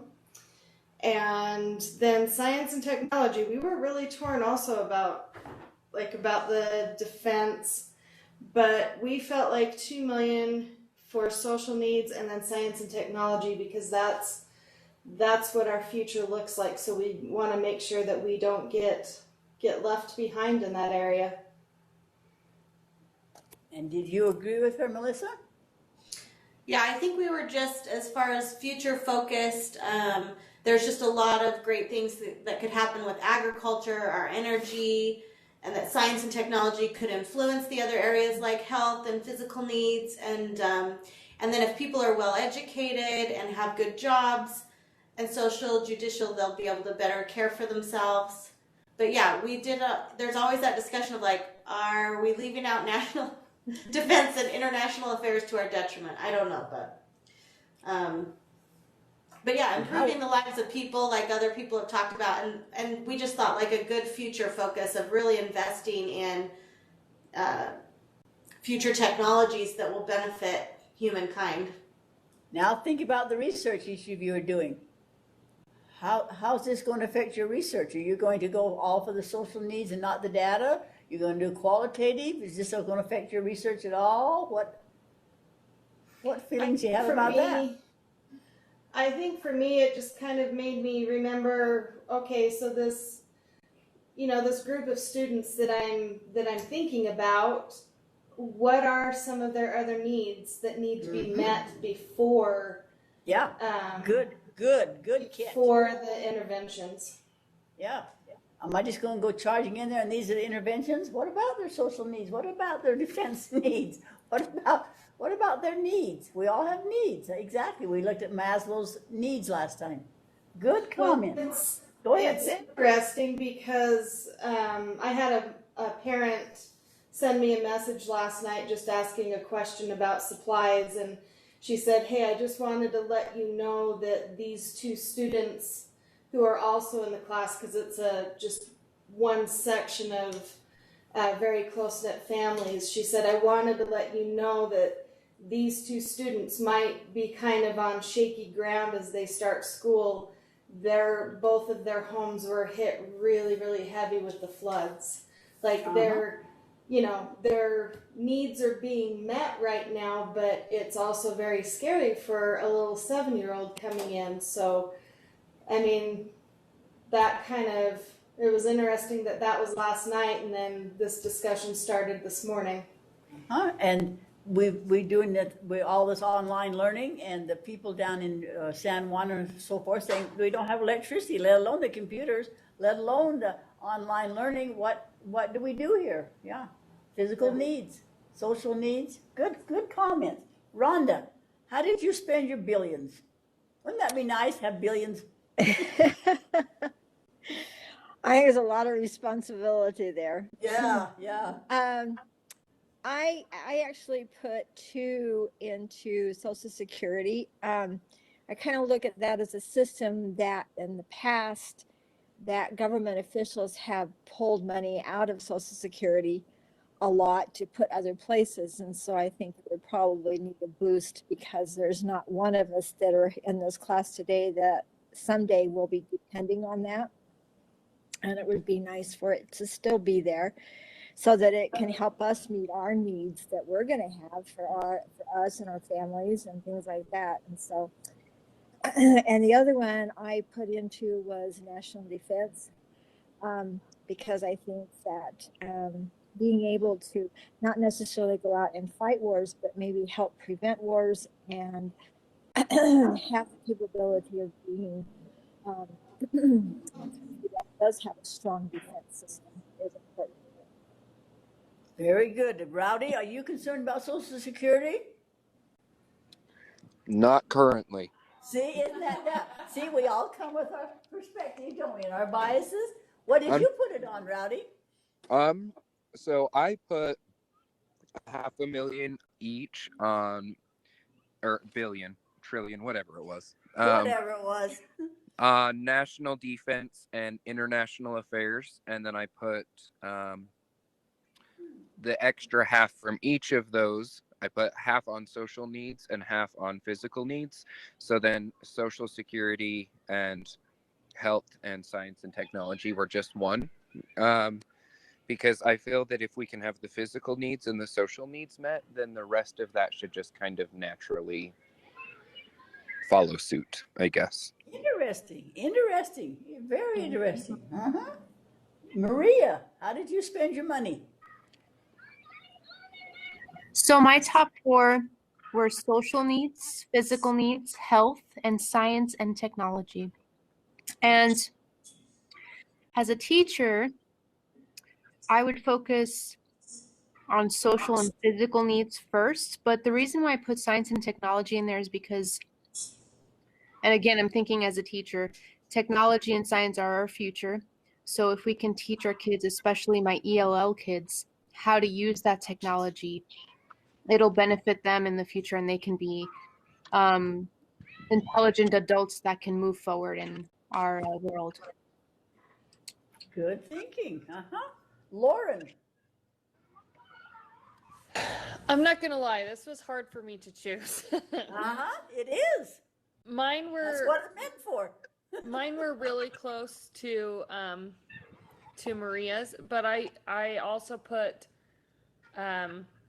instead of science and technology, so I did social, physical, and health, and then instead of science and technology, I kind of switched into international affairs. Just Use because, the bathroom, then come back out, girls. just because it's something that's big in the world right now, just preventing wars and keeping the peace, and I think that's one of our needs right now. So, yeah. Thank you. Tiff, how did you spend your billion? Oh, so much food for thought. I'm going to go back to, I'm going to comment on the science and technology piece and appreciated what Maria said about building capacity for the future. One of the things that I'm encountering is too often what we're focused on is like a specific platform or a specific modality, if you will, instead of all of those characteristics that will allow you to morph, because technology is changing so fast that it's not, it's not like a secondary education class such as Office systems, right? And we teach the students how to work Microsoft. I mean, that's a starting place, but what we teach them is not going to be what they encounter next year. So exactly, yeah. Yeah, that got my mind spinning. I did like Rowdy's comment about if we take care of social and physical, then the other will theoretically take care of itself. I thought that He's a thinker, isn't he? He's a good interesting, thinker. certainly. Really? And then excuse me. No. I want to know more about this volunteer grandma program that was mentioned. Okay. Okay. Let's see, where are we? Brindy? Okay, can you hear me? Yes, we can. Oh, good. I took out my earpiece, so that helped. So going through these, my top 3 were social needs, physical needs, and science and technology. I put 1.5 in social, 1 in physical, and 1.5 in science technology. Because I feel like those are things that keep our world going and kind of make it so that we can function. So yeah. Good, thank you. And Melissa, no, Jennifer, I mean. So I found this to be extremely difficult and have realized that I'm super happy I'm not a politician, because I don't know how I would ever divide it up. I really felt the physical and social needs were high on the list, but I saw such, every single category was so important. I totally get the Social Security, like we're all going to be in there. And I think the health, in what's happening in our world today, like you can't underestimate how important medical research and medical programs are. And then like international affairs, it's bigger than just what's happening in our country. I mean, when you look at what's happening around the world. So I kind of saw those 5 as people needs, and not that I don't think by any stretch national defense or science and technology aren't important. I guess I just put the people needs maybe first. But it was a really interesting activity, and one that I think I failed miserably at because I could not choose. Did I miss anyone? Okay, do you see how your background affects you and your thinking and what's happened? But now, if you're going to look at reading, can you name 7 important things of reading? Like learning phonics, learning sight words, learning just literature. How many elements are there in reading, or math, or whatever you're teaching? Do this activity like that, and then say, oh, if I'm going to teach phonics, is that most important, or is sight word most important, or what's the points of each one? So you can apply this to your own research now by, instead of using social needs. But I watched a high school teacher do this, and he said, now you each have 10 pieces of money, and you have to give everybody something. You can't leave anybody out. And they divide into groups, and they campaign for the social needs, or they campaign for the Social Security. They learned a lot. They were so involved. Oh, and they're learn how to compromise. They were learning how to get along and say, you really need to give me a little more money because, you know, Social Security, you have to live on $100 a month or something, to scare tactics. Each committee was so involved trying to convince everybody that, you know, they're the most important. And it turned out to be a very good thought-thinking, mind-breaking experience, because they all wanted to defend their thing. Then they had to agree at the end, and some of them couldn't agree. And that goes along with our politicians, doesn't it? But they each had to give their tokens and place them. So try this with what's important for a sports team. They wrote down 7 things that, oh, we need new uniforms. Why do you need new uniforms? Or do you need protective helmets? You can do it in sports, reading. You can do it in anything that you're working on. If you're going to teach math, what's most important? Do I teach addition first, times tables? What areas and why are they most important? And the why thing. The why is the thing. Well, that's just an activity to help you think about things out there. Here is a study that I thought was extremely interesting. It just came out. It was called Researchers Studied Kindergartners' Behavior and then followed them up 19 years later to see if they had predicted, just like you just predicted right now, that Social Security is going to need more money or defense is going to need more money. What are they going to need, or what will they be like in 19 years? What should I have taught them that they needed 19 years from now? You could look at your school and say, what were these students in my 2nd grade going to need in 6th grade? What in comprehension will they need? What's the elements of comprehension? What's the elements of questioning? What's the elements of note-taking or annotating? What are they going to have to learn? So what do you think they learned 19 years later? Let me show you what they learned. First of all, they found out that good test scores still matter, but not for the reasons we thought. Traditional thinking says that if a kid gets good grade and good test scores, he must be really smart. But there's a proven correlation between having a better GPA and making more money later in life. And was that true or not? And they studied that to see what they could find out. It was very interesting. I'll put this article on. I just found it. Skills in sharing and cooperating paid off later in life. Are we teaching those things? Are we teaching those things? They found out that social behavior can be learned and unlearned, meaning it's never too late to change. And what does it all mean? So they followed them up 19 years later and wished they had taught da-da-da-da-da-da instead of something else. So just an interesting action research that they followed up on. Okay, it's 10:30. We need to take a 5-minute break again every half hour, so we're moving around and keeping the blood flowing. See you in 5-10 minutes.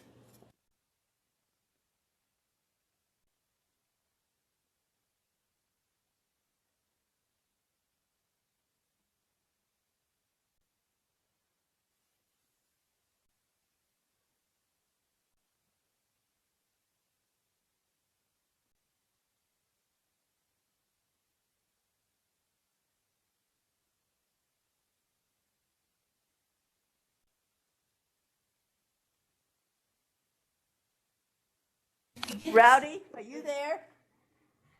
Yes, I am. Kate wants to question you a minute. Kate has a question just for you, Rowdy. I want to know why you put your money into defense. Why'd you put your money into military? What was your reasoning?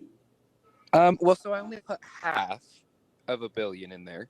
But it's just, I mean, I feel like national security is always going to be an issue. Like national defense. And so preventative measure, I don't know. I just feel like you can't not give money.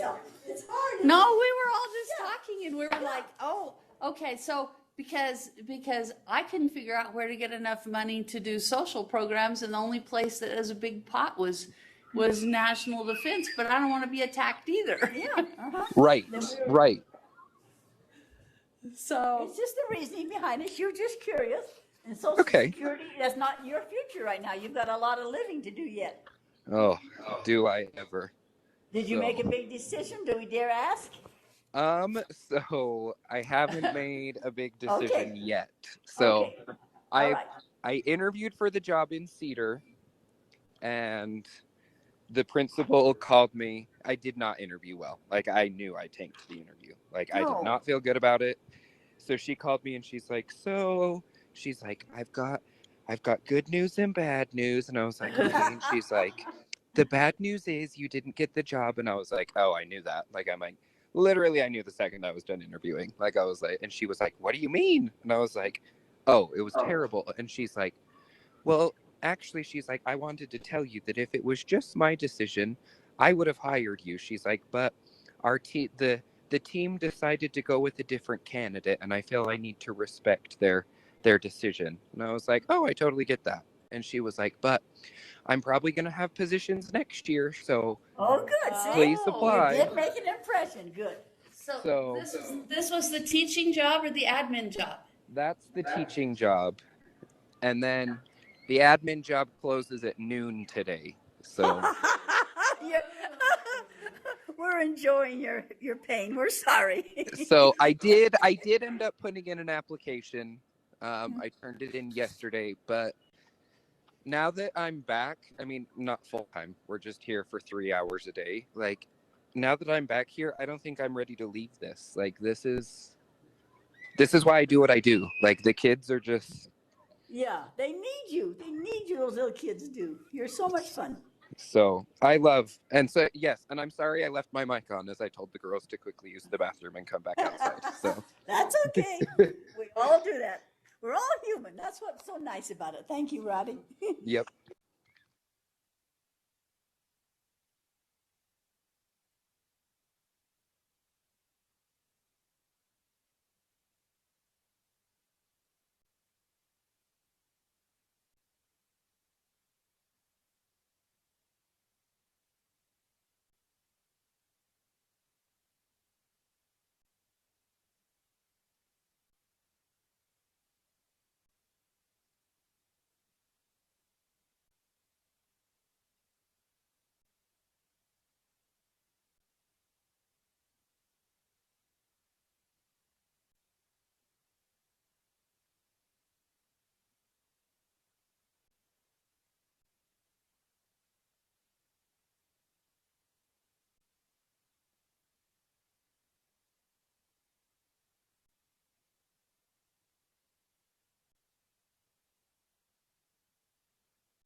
Couple more minutes on your break.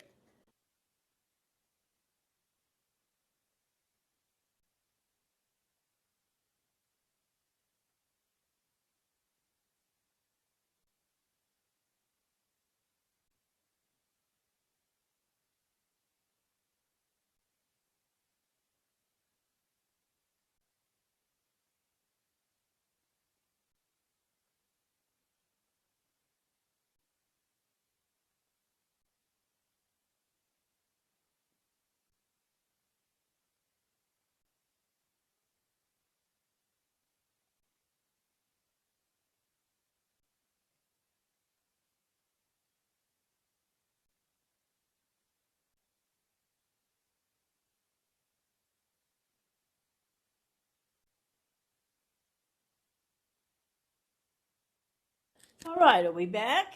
If you're not back, speak up. Okay, on this handout with the critical thinking, it gives you some very specific things to think about for your research. Think about what questioning is, what real questioning is. Think about analysis. You have to make analysis of what you're doing, the facts, the sequence, the cause and effect.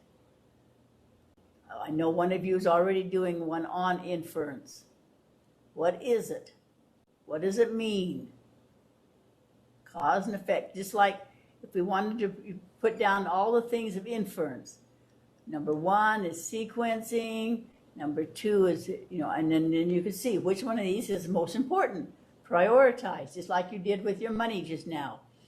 You want to teach compare and contrast. You want to teach summarizing. When you do your outlining, what's important to put in your outline of your research? Judging. You have to judge and analyze your sources out there. Judge and analyze the data. Is it important? Was the test given on the end of a holiday? Was it valid and reliable? The room that we're in right now doing this class, they said they are going to throw out some of the testing that was done here because this room was extremely hot and that the students were very restless that day and they don't think it was a fair and valid test because they were just sleeping, almost passing out. They were so hot in this room. So the air conditioned. So look at the data you're looking at. Asking open-ended questions. Do we ask open-ended questions or do we, ask questions we know the answer to already? As you go into your research, like, for example, Jody might say, I know that every secondary teacher should be a literacy teacher. But do they know that? What can I do to encourage them to come to their own conclusion? Avoid answering your own questions. Avoid repeating the students' responses. There's some good ideas here on thinking skills, questioning. What's the difference between fact, fiction, and opinion? Take an ad out of the magazine. The one that made the most profitable ad was the Marlboro Man. I don't know if you remember him. There was this good-looking hunk of a man standing by this good-looking car, and he was smoking. And he didn't say, I want you to smoke. He didn't say, buy Marlboros. He just simply at the bottom said Marlboros. Everybody that saw that car, everybody that saw that hunk of a man wanted to smoke Marlboros because in their mind, you look like that, you drive that, and you smoke Marlboros because of you. And they didn't say that. They didn't say about how bad the nicotine would be or what it would do to you years later. They just used a picture. And there was the most profitable ad out there. They didn't cost much to make it, and everybody went to smoking Marlboros. But there are effective questioning techniques. When you start questioning the students or questioning your principal, can I do this research? Do you see the effectiveness of it? It tells you some pausing behavior. You're slowing down, the emphasis.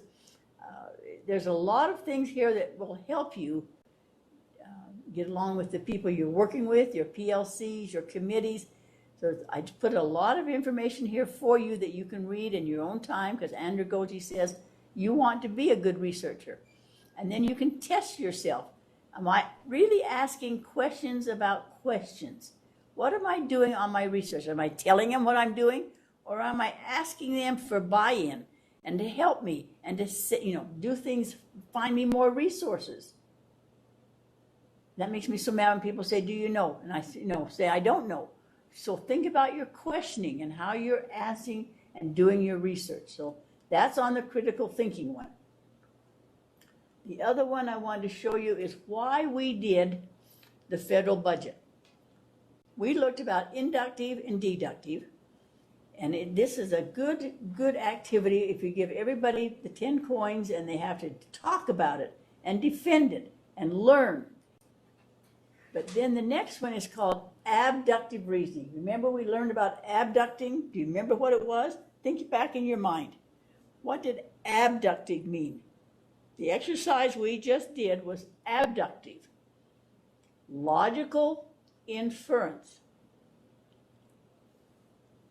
Deductive reasoning usually guarantees a conclusion. Remember, Sherlock Holmes had this body, and he wanted to know who done killed him, who done did it. That's not what he says, who done did it.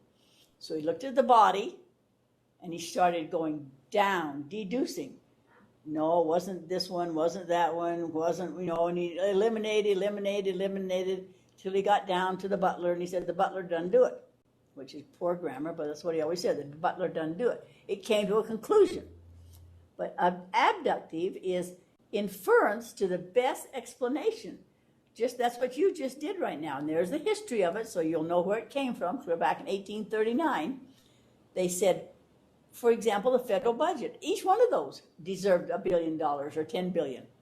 Because you could defend which one of those you thought was most important or didn't deserve anything. So just like the modus ponens we learned, the lawn is wet. If it rains, the lawn will be wet. It rained last night, and so the lawn is wet. And that's where he started. The lawn is wet, it rained last night. Abductive reasoning tells you that there are many different answers, and then it goes on to show you the difference between deductive and inductive, which we spend a lot of time on. So I'd want to keep doing it because it's so important in your research. But abductive allows inferring. Inferring can be a reason. Well, I think Social Security because I'm 90 years old. I'm going to need it soon or something. You were using a reason or a billard. It tells about a billard game here. So this is here for you to use at your leisure to read through. It tells about where it came from. I always want to give you where it came from and a lot more than Andragogy says, a lot of explanations that maybe you won't understand or don't want to understand. But in case you do, it tells you how to make educated guesses in research. You are assuming right now that you know the answer. If I take the Spires program and I teach it every day at 30 minutes, it's going to make a difference. You know that. You have an educated guess. But now you have to prove it, and it tells you how to do it, how to choose a hypothesis, find your evidence, do your experimenting, same terms that we just used in the scientific method, only a different way to say it. So abductive reasoning, if you haven't heard of that one, is a new one to think about. Okay, it's now 10 to 11. This class has ended, so now you need to go to Canvas and put on whatever you learned today and a couple of comments to other people. We'll go to lunch at 11, come back at 11:30. And then Chris is going to help us do the action research for the standards. Comments, questions? You now have 10 minutes or whatever you need to go to the Canvas, put on what you learned today or question today or comments, and then respond to 2 people. This class has ended. This has to be another class this afternoon. That gets our time in of our 6 classes, which is required for 45 hours of 3 credit. Comments, questions? Louise, are we just doing that under the discussions? Yes, under discussions. Yes. Okay, thank you. I don't know where I'm looking, but I can't see anything on the discussions. I don't see even a place to do it. Okay, thank you. I put it on, but yep, you're absolutely right. Thank you, Jody. It was on, and when I put it on yesterday, they said, I don't think it went. And I said, oh, I think it did, and it didn't. So go to lunch now. I'll give you time when you come back, because no, I have to do it again. Thank you, Jody. Thank you.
All right, it's published if you're still there. If not, we'll do it after lunch.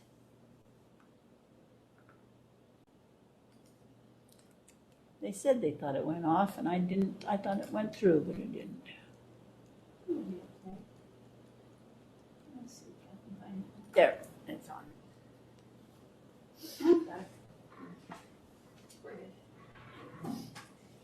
It's all going to be fine.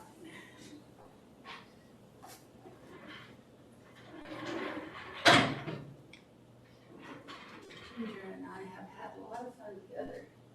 It's good for me to teach with her.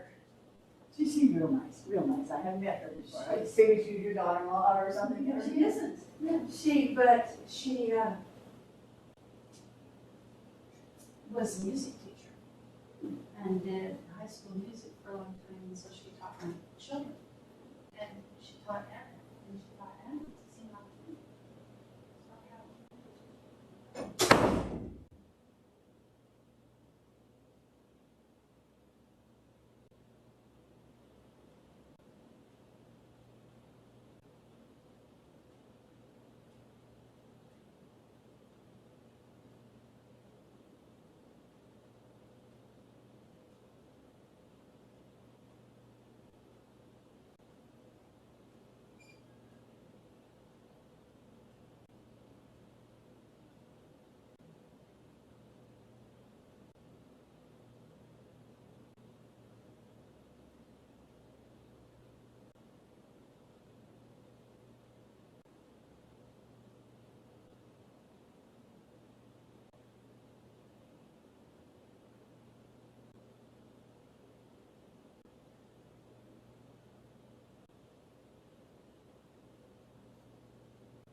Hello, Miss Chris. Hello, Miss Chris. Hey, can you hear me? Yes, I can. Oh, awesome. I was kind of scared that I wasn't, you couldn't see me, so that's good. Yep, they're having lunch till 11:30. All right, I am going to go on to Canvas and, well,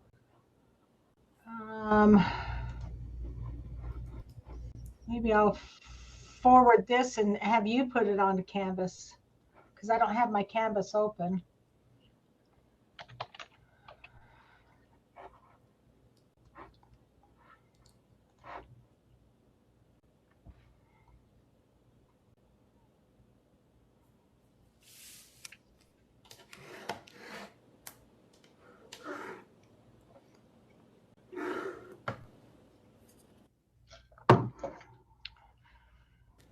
We have 2 new people in our class.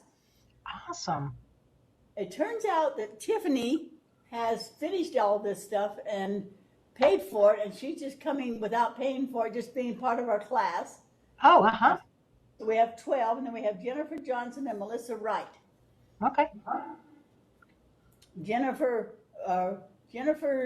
was in our classes in level 1, and Melissa is at the same site as Kirsten. Oh, okay. Jody's at her office. So. Mm-hmm. Check your email and see if you got an email from me. Yeah, so if you open that up, then if you take that address and share it on Canvas,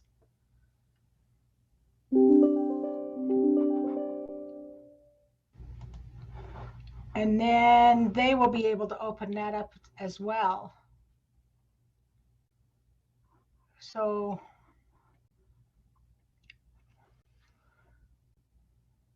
just go right up here to the URL, copy that.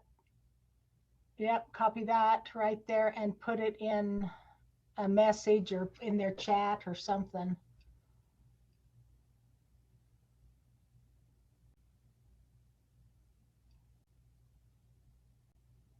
If you double click on it, it'll select it all, right? Maybe triple click. There you go. And then copy and paste it into a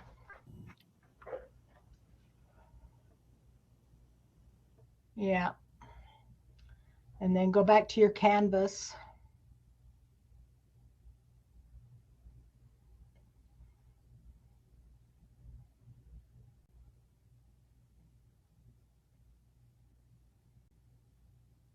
Is it that first? Yeah, that first went tab, the tab right next to mine.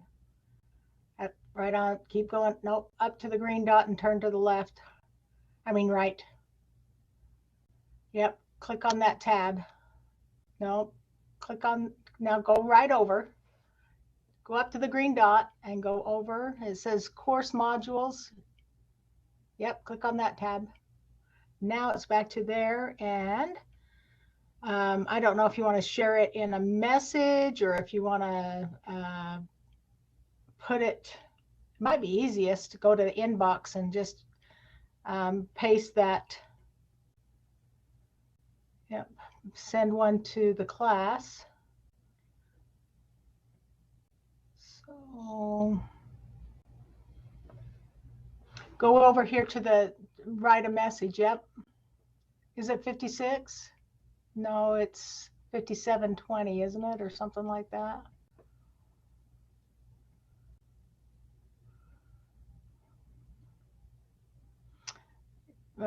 Yeah, there you go.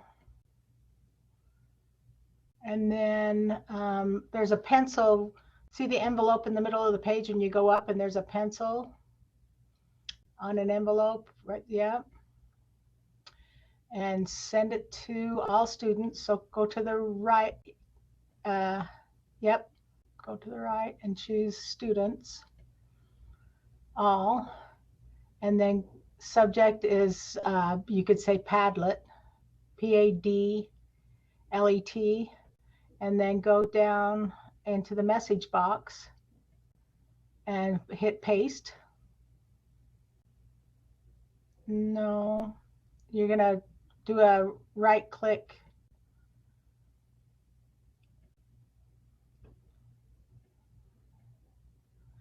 You've copied the URL, so now you need to hit, yeah. So do a right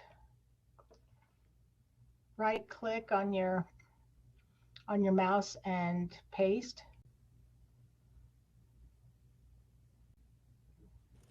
Click Command V. On your keyboard, if you click Command V, it'll paste it. She has an Apple, so. Yeah, it's Command V on an Apple. Okay. On your keyboard. So put your cursor back in that box, your little mouse back in the box where you're typing the word paste. Yep, click it. Now on your keyboard, hit Command and then V. There you go. There you go. All right. And then hit send. Now everybody should have that, be able to get to the Padlet for us here in 10 minutes.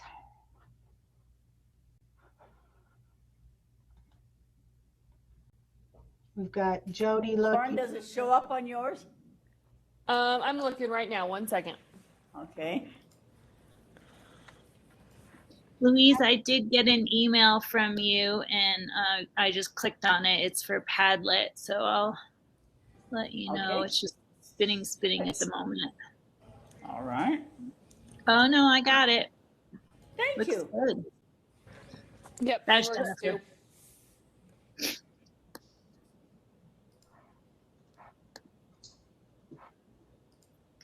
Hi, Chris. I haven't seen you in a while.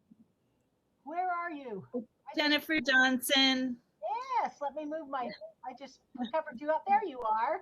Hello. I just covered you up with a nice little pop-up screen. Oh, yeah, right. Don't you love those? Yes. So I'm sharing my screen now, so you guys should see this when you open up Padlet. Is that right? Yeah, it says, yeah, USOE literate, and then your literacy coach, coordinator, and all right, specialist. We're I'm all really set to go. Yeah, I was going to say, I'm really excited that you're doing this because I'm an interventionist at my school, and then we have a coach, and our roles are just very muddy. I give the tier 3 to kids, but then a lot of times I feel like, and it's fine. I don't mind, they want me to help teachers as well, but I can't do both. I can't divide myself in half. And so like, what is the coach responsible for? What am I responsible for? And it changes like nonstop throughout every year. Continually. It's not even set for the year. It's so confusing. Yeah, that's why we're trying to help them. Yeah, figure out what the jobs are. I wish someone else from our district was on this besides me. Well, and that's just it. Now, the state recognized that there was no continuity in what the job should be, and so it is good that the state has got this, and they asked Louise to get some feedback on what you guys feel about their descriptions. Certainly the district could follow these or not follow them, but it brings some continuity to it. So yes. Yeah, I'm so excited. Chris, I missed the discussion about getting onto the Padlet. I'm on there, but I don't have the code. Where do I find it? So so go to your inbox on Canvas. Okay. And Louise sent you a link. Got it. Okay, thank you. We got 5 minutes left of your lunch, you guys. Is that right?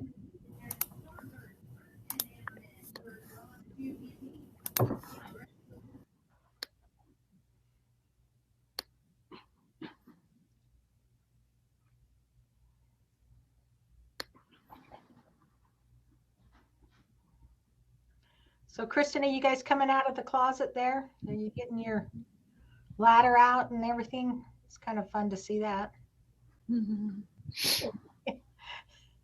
Maybe her mic's off. Oh.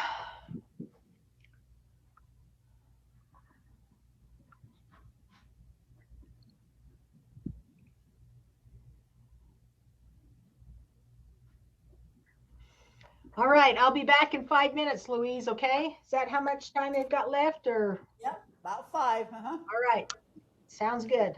See you in a few minutes.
Ginger's back here, but Kate's not yet.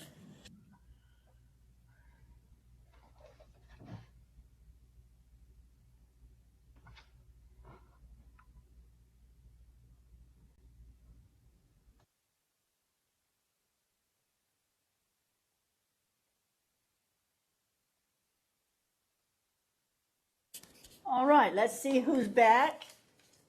Jody, are you back? Jody? Ginger's here. Rowdy? Kirsten? Kirsten and Melissa are here. Rhonda? Lauren? I'm here. Maria? I'm here. Brindy? Tiffany? Yes, thank you. Jennifer and Melissa, right. Jennifer's here. Okay. Yeah, and Melissa, I'm here with Kirsten Bolton. Yeah. I saw you there. I was just calling it so Chris would know everybody that was here. Jody's here. Okay, Jody. Kate's not here, but I have 11:30 if you want to start anytime, Chris. Well, how exciting is this? To have a couple more of you come and join us. So that's pretty awesome. As you know, Louise has talked all through the last session about the work that the state of Utah is doing to try and make clarification on the different types of jobs that you could have as far as literacy as a coach or a coordinator or as a specialist. And like Jennifer and I was talking, that it's the waters are very muddy. And I don't know about, just to my kind of give you an insight, those things are coded in such a way so that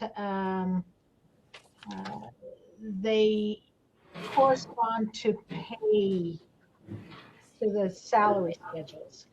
And so if you describe yourself as a literacy coach, then the state says these are your jobs and this pay. So it helps the accountants to also keep track of things. I know that in my school, if you're an instructional aide, then you are a different pay scale than if you are an instructional, like a behavior specialist or the PE specialist or something like that. So I believe that's what they're trying to do, is trying to clear that up there a little bit. Anyway, it makes sense to me that that's what they're doing. So I'm going to share my screen now, and over the break, Louise, it is true. There's these little things to share from the Cisco side of things. So good. It's really kind of cool that they can do that. So if you go to your Canvas account and in the inbox, Louise has sent you a message and given you this URL to come to this Padlet. And I've kind of tried to organize it. And it is really cool as we were organizing it, because I read through them before and I was going, la, la, la, I did, whatever. But as I was writing these all down, I saw a real pattern. And I was going, oh, okay. So there are 3 categories: the literacy coach, the literacy coordinator or supervisor, and then the reading and literacy specialist. And they each have 7 standards under them. And if you notice that those standards are similar as you start to read across. Now, I didn't write the whole standard out. That's where you're going to have to go to Louise's publication. That's in the modules, right, Louise? Yes. So she's been sharing that with you, and I assume that it's on this news site as well. But if you want to read the whole thing, and that's why I've got the ... after every one of these, because I've only put the first little bit, but it's kind of fun to see that everybody has standard 1, which is a functional knowledge. And I tried to keep all the literacy coaches in pink so that they might get kind of messed up as you're going through all of this. So all of the literacy coaches are in pink, coordinator in yellow, and all the specialists are in blue. But this standard 1, you've got the foundational knowledge, and it might be best to kind of keep those together so that you can read all 3 of them and then make your comments that way. That might be the easiest way to do it. So if you read the standard 1 for literacy coach, let's do this one together. The directions up here say there are 3 categories, with each category divided into 7 standards. Comment on each standard what you agree with, or what you have concerns about, or if you have any questions. It doesn't make sense. What clarification do you need? So we're going to go that far, and then perhaps tomorrow, after everybody's had a chance to do this, Louise, let's have them get on this again and vote. You'll vote for your top 3 in each category. And that'll help Louise and I as we go through and kind of disaggregate what's the highest question or what's the highest need and that type of thing. So just like the federal budget we did. See how we led you into the federal budget a minute ago. Now you have to choose. Very good. So let's do number 1 together. And we see that the literacy coach candidates demonstrate knowledge of the major theoretical, conceptual, historical, and evidence-based foundations of literacy and language, and ... Foundations for standard 1 in the coordinator, foundational knowledge, candidates demonstrate knowledge of the major theoretical, conceptual, historical, and evidence-based foundations of literacy and language. It's exactly the same. Mm-hmm. And standard 1 for reading literacy and specialist, candidates demonstrate knowledge of major theoretical, conceptual, historical, and evidence-based functions of literacy. And so you're going to have to dive now into the little, let's see if I can get my papers to work. I've got a dot camera here. I didn't even think about that. Let's see if we can get it to show.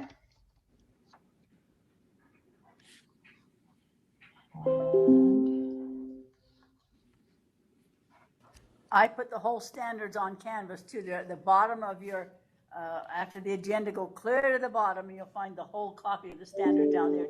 We'll see how this works.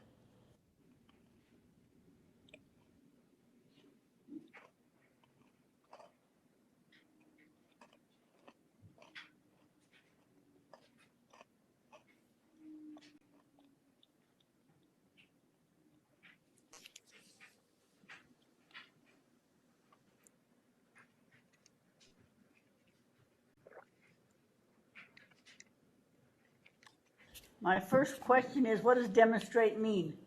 Jump up and down and scream? Sure.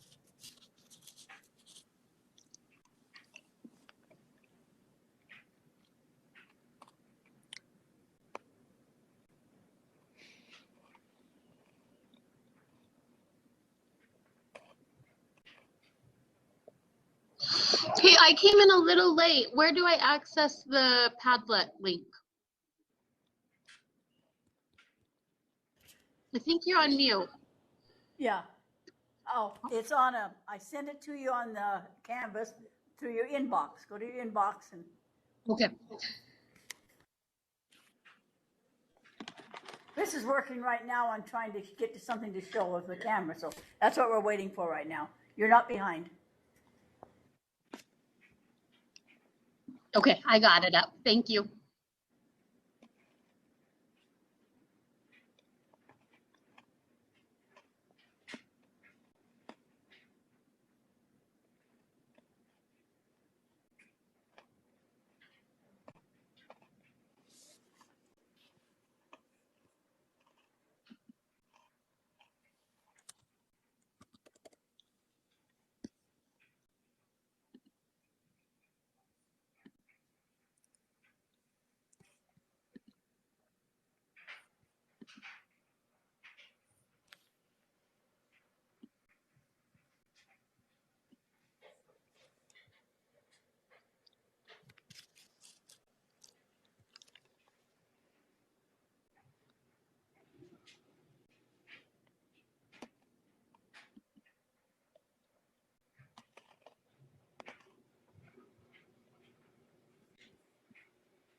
If you go to your bottom of your canvas, that's what she's looking for right there. There's literacy coach, there's a supervisor, and there's a specialist. We'll see if she can get it by her dot camera. If not, there it is right there. That's the whole thing right there. Let me show you what it says. That's the one I gave you. I gave you that handout in the last class. So if she can't find it, it is on Canvas. So we'll see what she can find. Do we need to comment on one per standard, like once on standard one in any of the three, or each I don't know standard, yet. each category? Wait for Chris. Chris is the one that's handling it. Just a minute. Let's see what she wants. Okay. Can you hear me now? I can, yes. Okay, good. For some reason, I lost sound, and I was not able to get my dog camera to work in this way. So anyway, Louise did show you where to find those. Down at the very bottom, Mm-hmm. Very bottom of the agenda, right down here at the bottom. They're right there. All right. You guys are doing a good job at making comments, because the little ding that you hear is every time anybody writes to the Padlet, I get a notification. Is anybody having trouble finding Padlet? Did you find Padlet, Brindy?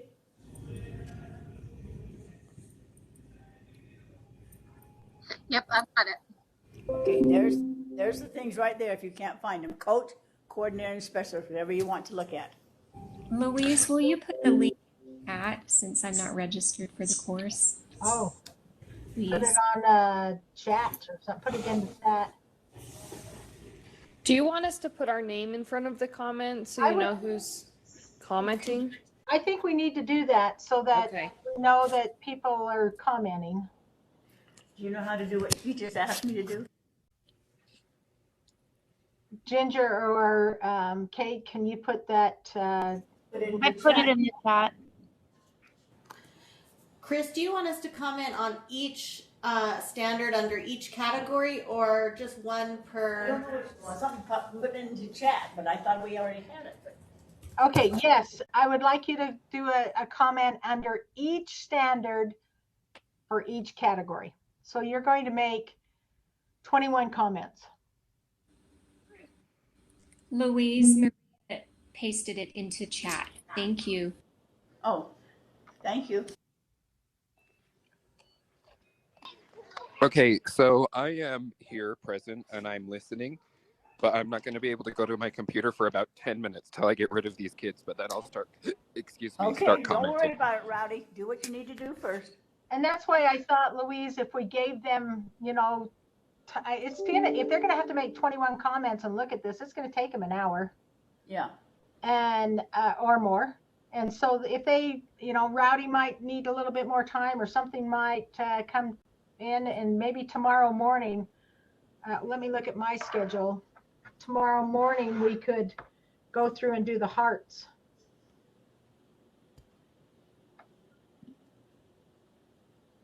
If that's what if you're free. Yeah, we can do it. We have things to do, but that's fine. This is important to do. And that way we would have all your hearts and all your data, and we could get that all together.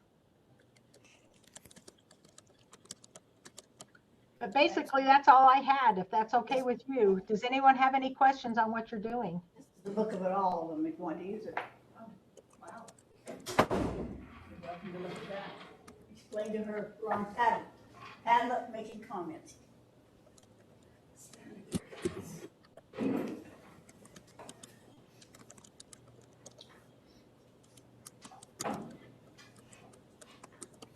Anybody having trouble? Everything's okay? Ask Chris before she leaves if there's any comments or questions you have for her.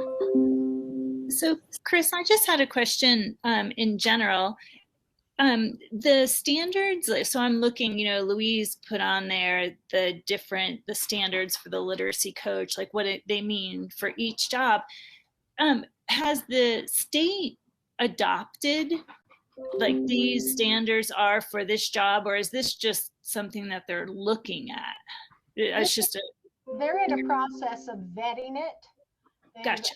They've had a team together to write them and propose them.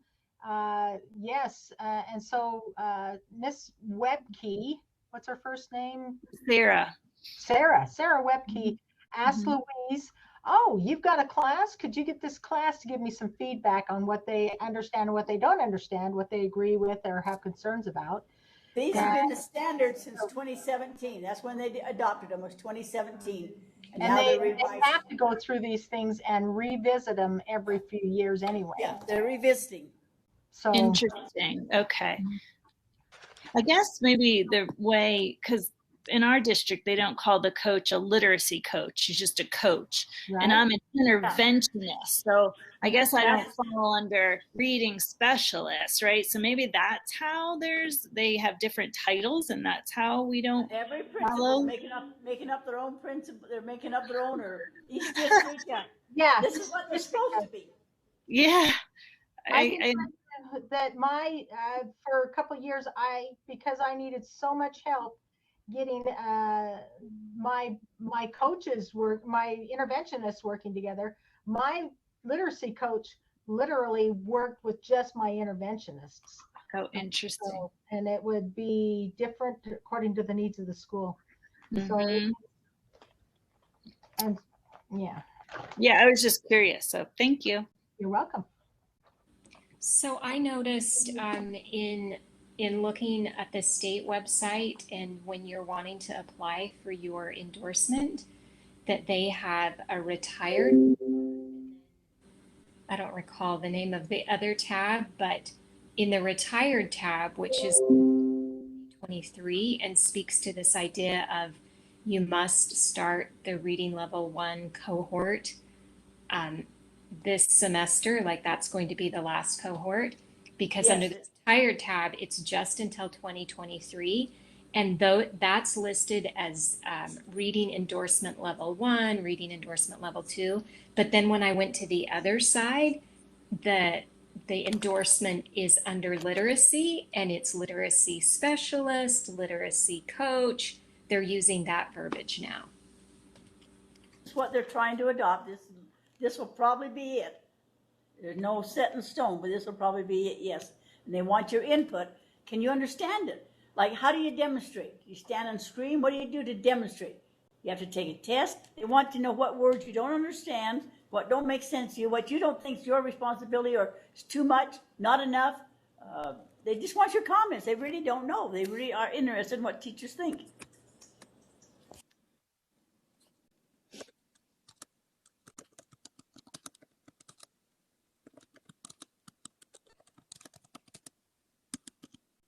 You'll be making 21 responses. Take your time. You have plenty of time to do this because this is important to them and to you, to your careers. Okay, I'm going to stay on here, but I'm going to go ahead and mute and let you work and stick with you for a little bit, okay? We always enjoy having you.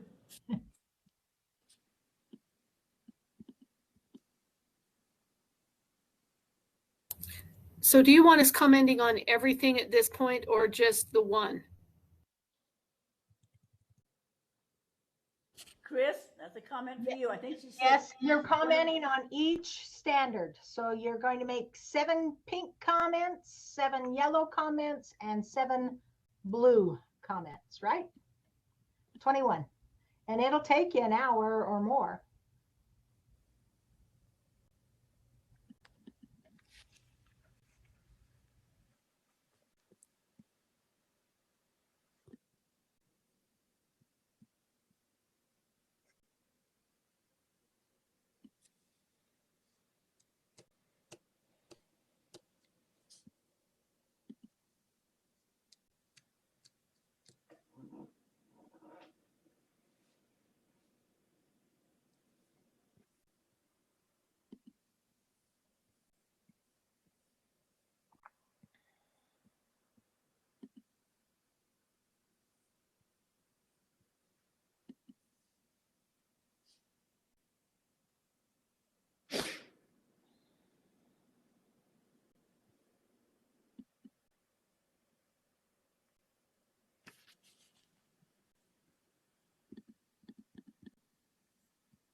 All right, the book that you can see on the Elmo is the whole book. And if you need more information, I just put this whole book on the bottom of our thing today, our agenda. So if you want to look at the whole book of the, if you're not understanding from the other ones, then just go to the very bottom of our thing. I'll show you. I'll go to it and show you. If you go to modulars and go down clear to the bottom, it will show you the whole book of standards if you need more information, if it's hard to read there. There's the coach, the supervisor, the specialist, and then here's the whole book, the PDF. So if you need to use that, if it's easier for you to read it that way, that's the whole book right there for your help.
Jody, are you there, Jody?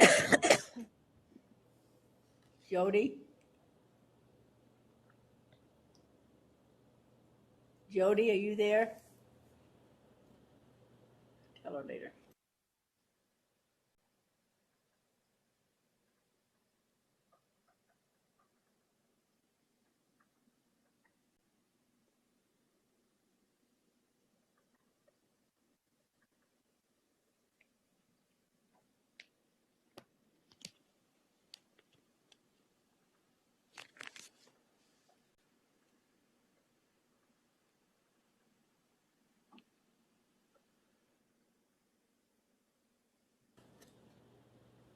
Jody, are you there, Jody?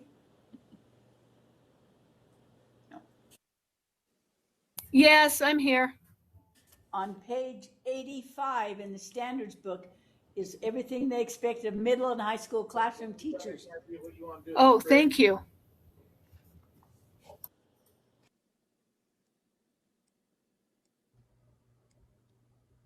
Everyone, you're making good comments, even if it's just a little suggestion or something to for them to think about. Good job. You're doing good.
can hear you fanning, Rhonda. Your mic must be on. Oh, I'm sorry. That's okay. We're just laughing and enjoying it.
Personally, I think they're all too wordy. I'm going to trim all mine down.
Louise, Yes. from what I can tell, they are about halfway through. Okay, that sounds good. How many are there? There's 21. 21. Oh, I'm not halfway. 21 comments, yeah. Okay. I Well, just and told that's them, why I think it'd be best if we give them time, and then I'll be back on tomorrow morning at 9. Is that okay? that's fine with me. I put the whole book on too. At the Oh, very good. bottom of the canvas is the whole complete book. Because Perfect. Jody's is right there. Hers is middle high school, see? Uh-huh. So All righty. the whole book is there. Thank you for your help. You They'll appreciate this. They will. Is it Thank positive?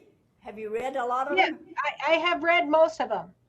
And I really like some of it. I mean, on the diversity ones, it's like, come on, we got to have some more help with this. Teachers need some more training, not just the coordinators.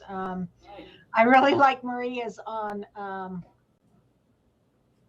where is it?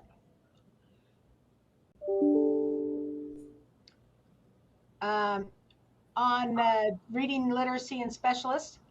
Why just foundational knowledge? Yeah. Why not be more than foundational? Why not more than, than the ABCs? Yeah, right. So I thought that was good. Anyway, I am going to buzz out, and I will see you at 9 o'clock tomorrow. See you tomorrow. Okay.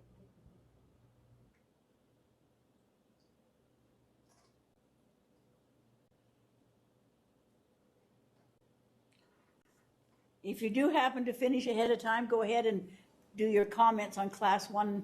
It's open now. And class 2 is open too for comments if you're ready to make them.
All right, we are going to take 15 more minutes. We're going to stop at 12:30. That's an hour. So, and then you can make your comments on the classes, and then we'll go on with the rest of our day.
The thing I like about this total book on here is at the end of each chapter, there are lots of sources. So you could look at some of their source records too and their references.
Hey, Louise.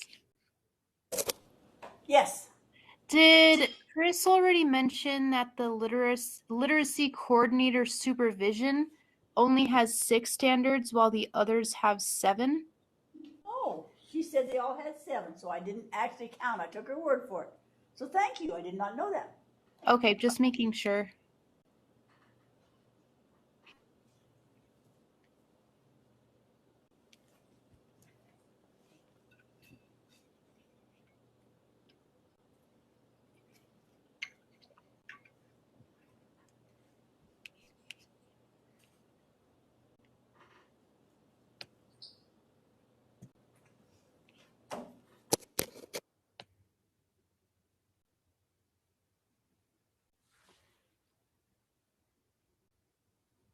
Brindy, which one has 6, did you say? Brindy? It's the second one. The second one, the It's supervisor? literacy coordinator / supervision. I found the other 7. Turn the page, 126, turn the page. There's 7.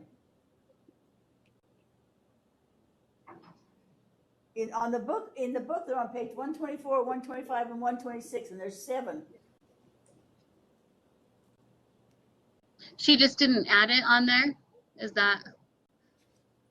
What? You mean she only put 6. On the Padlet.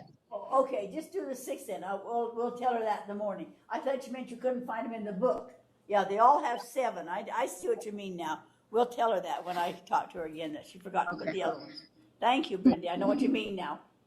Okay. I think it was Maria that said it, but I had noticed it too. So. Oh, it was Maria. Excuse me. Yeah. I couldn't tell the voice. I just see Rhonda You're too. good. You're good.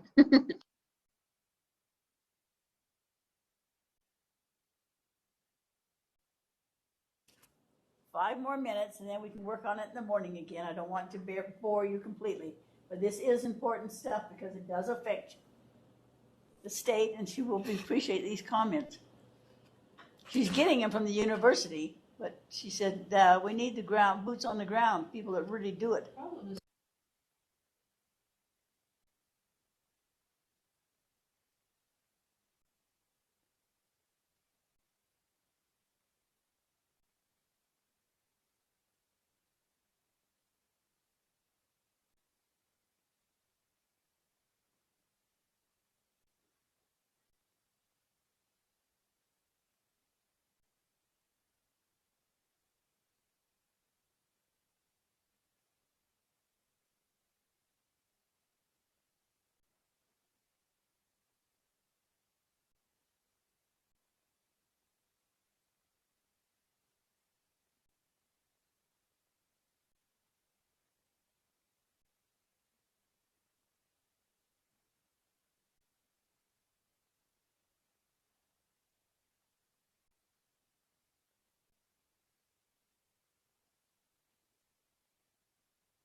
All right, give me some feedback. Is that enough time? You want more time? You want to wait till morning? Tell me how you're feeling. Anyone? This is Jennifer Johnson. I'm good. I think I'm done. Okay. Anyone else? That's an hour. An hour is quite a long time to. Maybe you can think about it this evening. And if there's anything we want to add in the morning, when Chris comes back on, we'll tell her she needs to put the rest of those on and discuss things. Should we close up right now then? And the whole book, the whole standards book I put on. I was afraid I was, going against publishing rights, but I guess that was the right thing to do. So at the very bottom of the canvas, if you're interested in looking at it again tonight or over the weekend, or they're number 29, well, number 28 for those that, for Jennifer and Melissa. We looked at this in the last class. This was put out, number 28 was called Educator Preparation, all the things you should know to be an elementary teacher. It's like pie in the sky, like you're going to be Sheldon Cooper from Big Bang Theory because you're going to be a genius if you can do everything they ask you to do on 28. I put it there to show you that once in a while we go to Costco and buy more than just milk. That's why I started out the day with, we went in for milk and ended up with a cartload of stuff because it's number 28. If you knew all this stuff, wowie, you'd be, I don't know what you'd be. You wouldn't be President of the United States, you'd be smarter. So You know, it's everything you'd ever want. But number 29 is the literacy coach. 30 is a coordinator supervisor. They don't know what to call it. And 31 is a specialist. And then the whole book is at the very bottom. It's number 12 because it came from last class. I put it here for those that weren't in that last class. I put the whole standards book there, put out by IELE, International Literacy Association, in 2017. The states adopted it, and now they're making the tweaks to it. And it's going to affect you, so put your input in. Comments or questions as we do that? Was that a worthwhile activity to you? Was that boring to you? Tell me your feedback. I think this was good because I think in my district, at least for the elementary, there is not a clear line between these three positions. They all get mixed and jumbled, and we have people who are doing this job and this job and this job, and it's just, they're all mixed together. Does that make sense? Yes, it does. That's why I put that article in the last class. How do I survive this job? A coach. They don't know what to do either. They don't know where the line draws. And they might have an expertise in this and not know anything about this deal over here. But yeah, they don't know either. And the principal doesn't know for sure what to say, this is your job or it isn't. And so little jobs get put off on them. How about doing this and how about doing that? And yeah, they really do need to clarify it. So it's a needed activity. All right. Then that's, please go back to our modulars. Find the Canvas agenda, please. First of all is the syllabus. You can read over it and tell me any questions. I'll be glad to answer them. And then we have the agenda. And then we looked at some competencies. We looked at another handout about all what we should do for the internship. If you're looking to go for that position, it tells there. And then I told you some strategies. We have to have 2 strategies that you have tried. It doesn't have to be brand new ones. It can be tried and true ones, but you use it in a different way. For example, we have one person in our class right now, instead of looking at word walls, is looking at sound walls, which is a very new concept. And so it's an old thing twigged in a new way. So there was one from a 2nd grade, a discussion card, ESL, productive pardoning, and hashtag. And then we looked at a Venn diagram, because that's one that was just, everyone uses it. Everyone uses the Venn diagram. So I put the story of how it happened. He just had to figure out some way, and so he figured out the Venn diagram. And then it tells also who did it and why, and there's also one in there about Odom. I don't know how many of you have been around for quite a while, but Odom was the big thing for a while. Outcome-driven developmental model or something like that. And we had so much training on Odom. And I put one of those in there just to show you that things change. I put in a whole bunch of ideas on critical thinking. Then that federal budget was your activity to see, you know, you have to get along with each other. And you have to prioritize, but you have to think first. I don't want you to rush into this research and say, oh, I wish I hadn't done this in December. I wish I had done this. Think about it now. What is your issue? What's the easiest way? Put it down in your workable. You can't solve the world today, but you can really make a dent in it. And then I put down abductive reasoning because that's what the federal budget used. Number 13, especially for those that are just joining the class or took them before, we have to be sure of the terms we're using because people are using different terms and we don't know what they mean. So it's just a review for those been in the class before. But what is meant by errors, what's inductive, what's deductive, there's just a handout there of terms again. So important, especially what is the generosity error. You will always give somebody the benefit of the doubt. As you do your research, it won't be valid and reliable if you say, oh, all those cute little girls with blonde hair, they'll do better tomorrow. I know they will because they always do better on Friday. And you give them the benefit of the doubt. You have to do that in the classroom, I know, but right now you're doing professional research to say, what is the problem? What is the issue? And what can I do about it? Modus ponens. If there's a problem, I will try this. There is a problem, so I will try this. What's the halo effect? You might look at positive or negative. You might say, oh, I hate that SPIRE program. I always have and I always will. So you're going in biased. You're not saying that it's going to be the best program for your children because in your mind you think, I'd rather do whole language. So you have to watch your biases. The Hawthorne effect, remember? Yeah, some way that when somebody comes into your room and you're observing these children, or if you're busy taking notes while they're reading and you're doing some research, they know that you're looking at them in a special way, or for some reason they'll either act up or not act up, or won't do what you want, won't do the normal type things. John Henry effect. You might have an experimental group and they try to outdo themselves. So there's just some terms there, and we just need to be aware of those terms. The next thing we looked at was, or we're going to look at, is the 7 P's of marketing. We talked about this just a little bit back about 2 classes ago. The marketing people are experts at using logic and reasoning. Costco is an expert at it. You go in today to buy a shirt, but they're not in their same place. So you go looking for it, and as you look for it, you buy 6 other things. And I talked to one of the managers one time. They said, oh yeah, we do that deliberately. The really popular items like the chicken for $5 or the something else, we know people are going to go for it. We're going to move it around. Otherwise, you don't look around. You go in and buy and come right back out. And that's what your research will do. If you are already set in your mind that Spire is the very best program, you got to watch out that you don't show that bias. You have to remember the people you're working with, what product or project that you're doing research. You have to know about your place, the price, promotion, process, positioning. Research uses all these things, which are just logical, inductive, and deductive reasoning. And that's why we have spent so much time on critical reasoning and critical thinking, and think it through so that you won't be upset in the end that, oh, I wish I had done it a different way. I wish I'd, we're just looking at any comment on, you noticing anything in your mind that's changing? You're thinking about it deeper. Anybody make any comments? Is this help to have this critical thinking?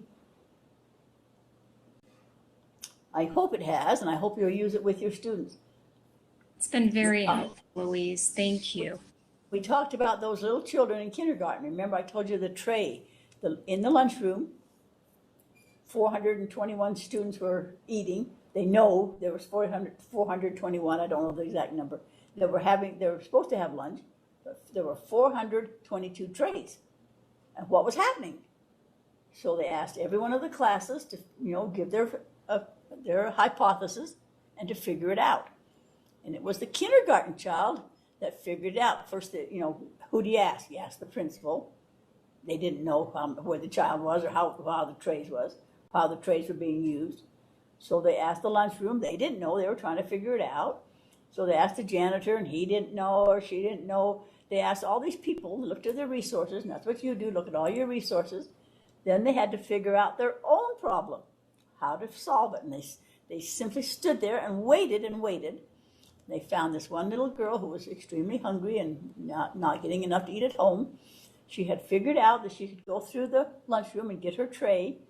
But then if she kind of got in the back when everybody was busy and there's lots of people coming and going, and maybe somebody had spilled the milk and all these things, she could go through again without being noticed and get 2 trays.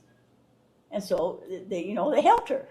There was a problem and they solved it. So look at your problem from all angles. That's all we're trying to say, just like the marketing does. They look to see why you're buying and what picture is most effective, or what color to use, or if music goes with it. They are just masters at getting you to buy something you don't need. My husband every day looks at the new Ram trucks go by, because his is 2 years old now, and maybe they'll have something, Ram boxes on them now, and maybe they are experts at it. So you're going to be an expert at doing research.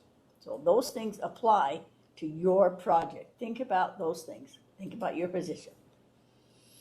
Okay, and then going along with that, I know Jennifer was in the class a long time ago, so maybe she can remember this. There's also 7 P's in your classroom. Besides 7 P's of marketing, there are 7 P's in your classroom. Every time you do an activity, or every time you do your research, what's the purpose? You don't have time to waste time. You're so busy anyway, and there's so much to teach, and you're under so much pressure. But what is the purpose for doing that lesson or that strategy or that activity? And the purpose is something set up to be attained, a valid reason, valid and reliable. So what's the purpose of doing your research, or what's the purpose of using that strategy, or the purpose of testing those children, or the purpose of using that data? What's your purpose? What's the principle behind it? What's the code of conduct, or the doctrine, or the law, or the assumption? Modus ponens says, I want my children to read better, I will try the Spire program. I tried the Spire program, therefore my children read better or did not read better. So what's your principle? What are you using the lesson for, or what are you doing in your research to as the principle? And then probe. This is that. What questions do I have?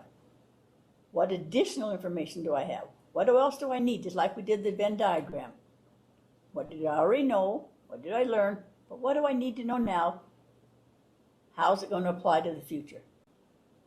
That's what Venn said. And then ponder. This is what you need to do and think.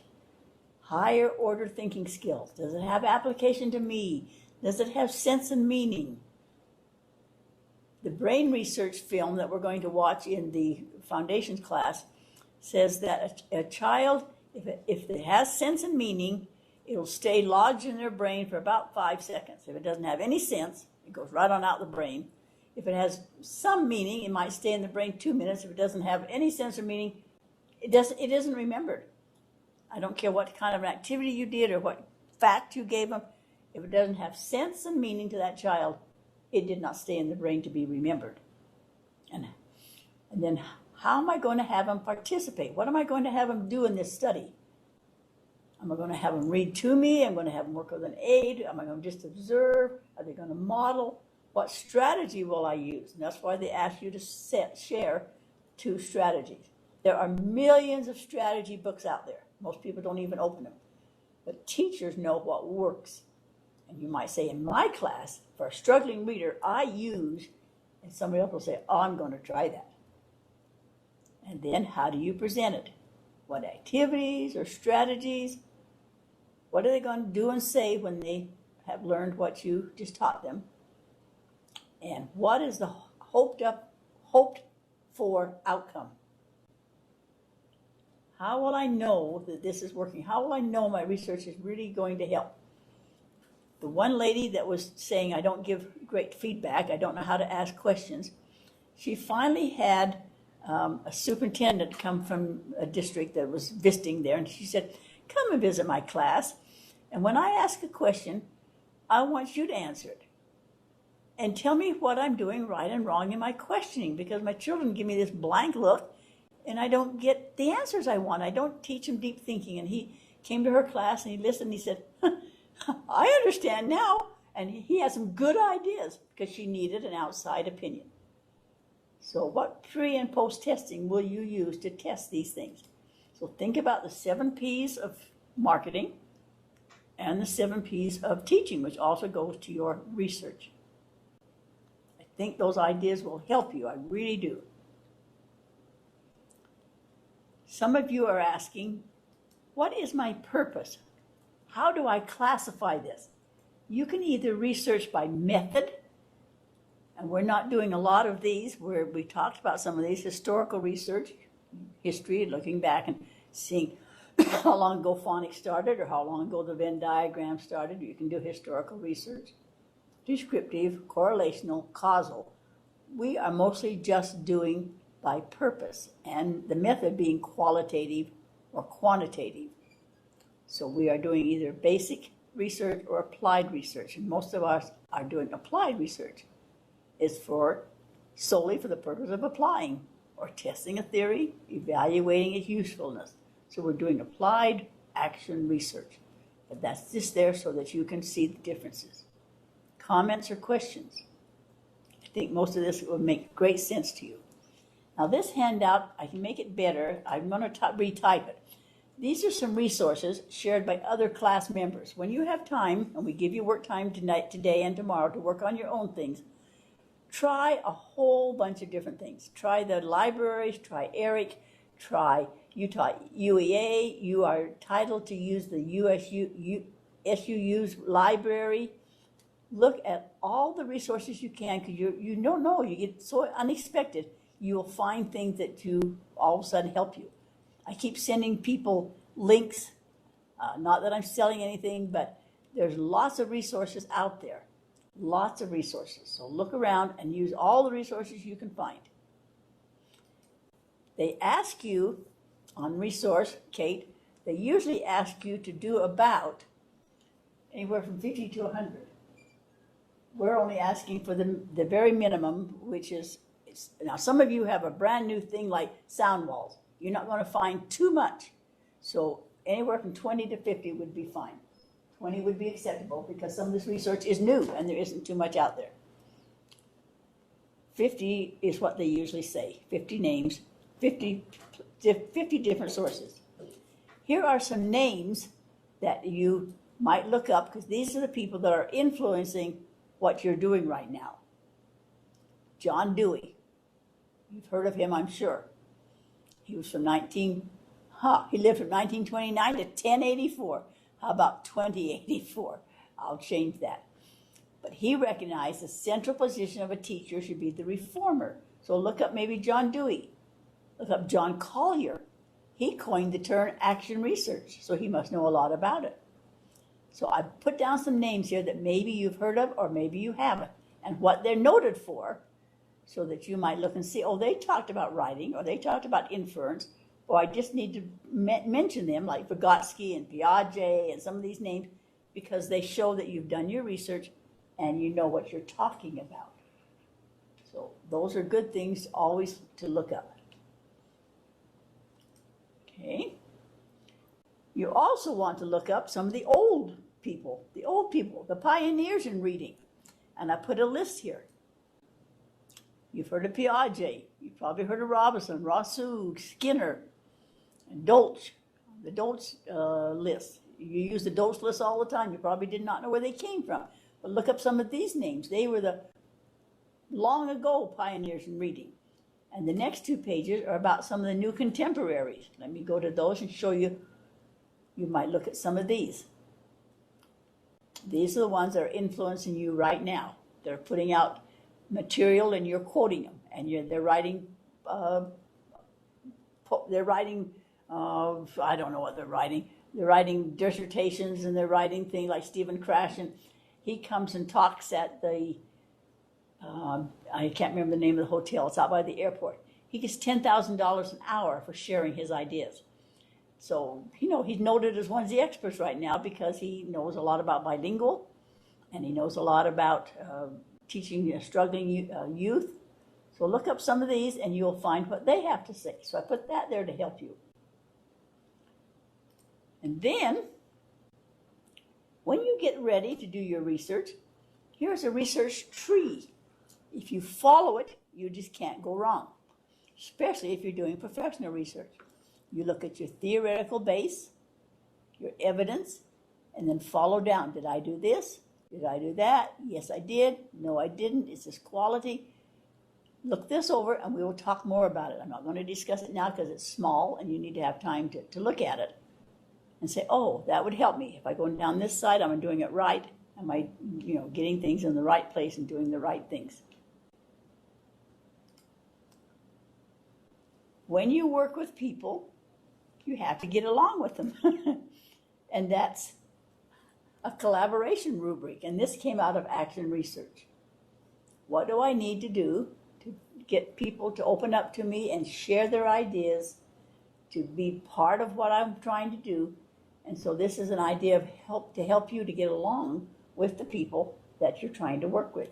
Your principal, your superintendent, the people in your PLC or in your classroom, or the parents, or the people you're trying to get help from. That would really help you. Okay, we need to take a break. We've been here an hour and a half. So take a 10-minute break, and then we'll come back and show where we're going next. Any comments, questions? Okay, see you in 10 minutes.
All right, if we're back, let's take some time now and put on your comments from the morning class and your comments from the afternoon class. And then we'll get ready to finish up. And we'll be going home about, 15 minutes from now. So you'll know your schedule. So take some time now and make your comments for class 1 and class 2. Anyway, I would be a bad teacher of adults. I probably would be a bad reading coach. I just get great joy out of spending it with kids. I just love them.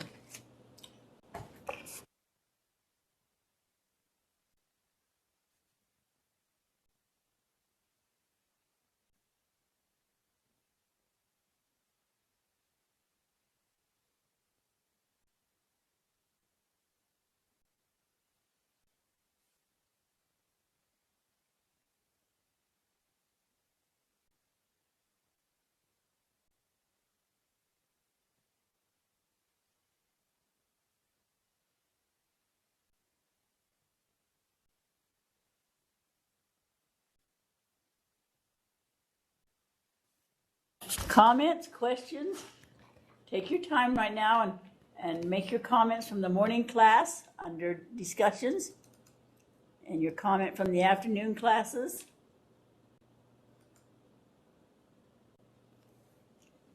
We'll meet tomorrow again at 8:30. Chris will help us again at 9. We'll be through about 12:30 or 1. There's a meeting in here in this room, I heard at 1. I'm not positive yet. So plan on tomorrow getting through about 12:30 because I think they need this room, but I will check and see to be sure. Louise, Yes. this is Maria. I wanted to remind you that I'm not going to be in class Right. tomorrow because I'm going Right. to the conference. Yes, I did. I wrote that down. Thank you, Maria. Thank you. I feel really bad. We got to that last set of standards where it said internship, right? And I said, I think the standard should be eliminated because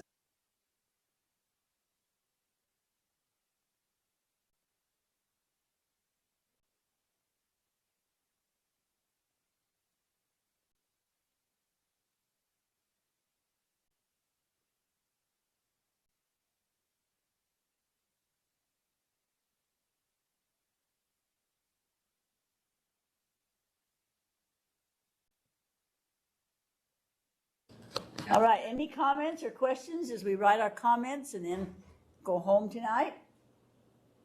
If not, we'll see you tomorrow at 8:30. I'll be here for some more time if you need to talk to me right now. You can work on your resources. Tomorrow you will be given at least an hour to work on your own. If you want to bring anything you want to look up, books to read or charts or things to do, or you go on the internet, so you will be given time to work tomorrow on your project and talk about it and ask questions. If not, you're free to go tonight then, after you write your comments, and we'll see you tomorrow morning at 8:30, everyone. Thank you. Have a good afternoon. You too. Thanks, Louise. See you tomorrow.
Your meeting has ended. You have been disconnected from the meeting.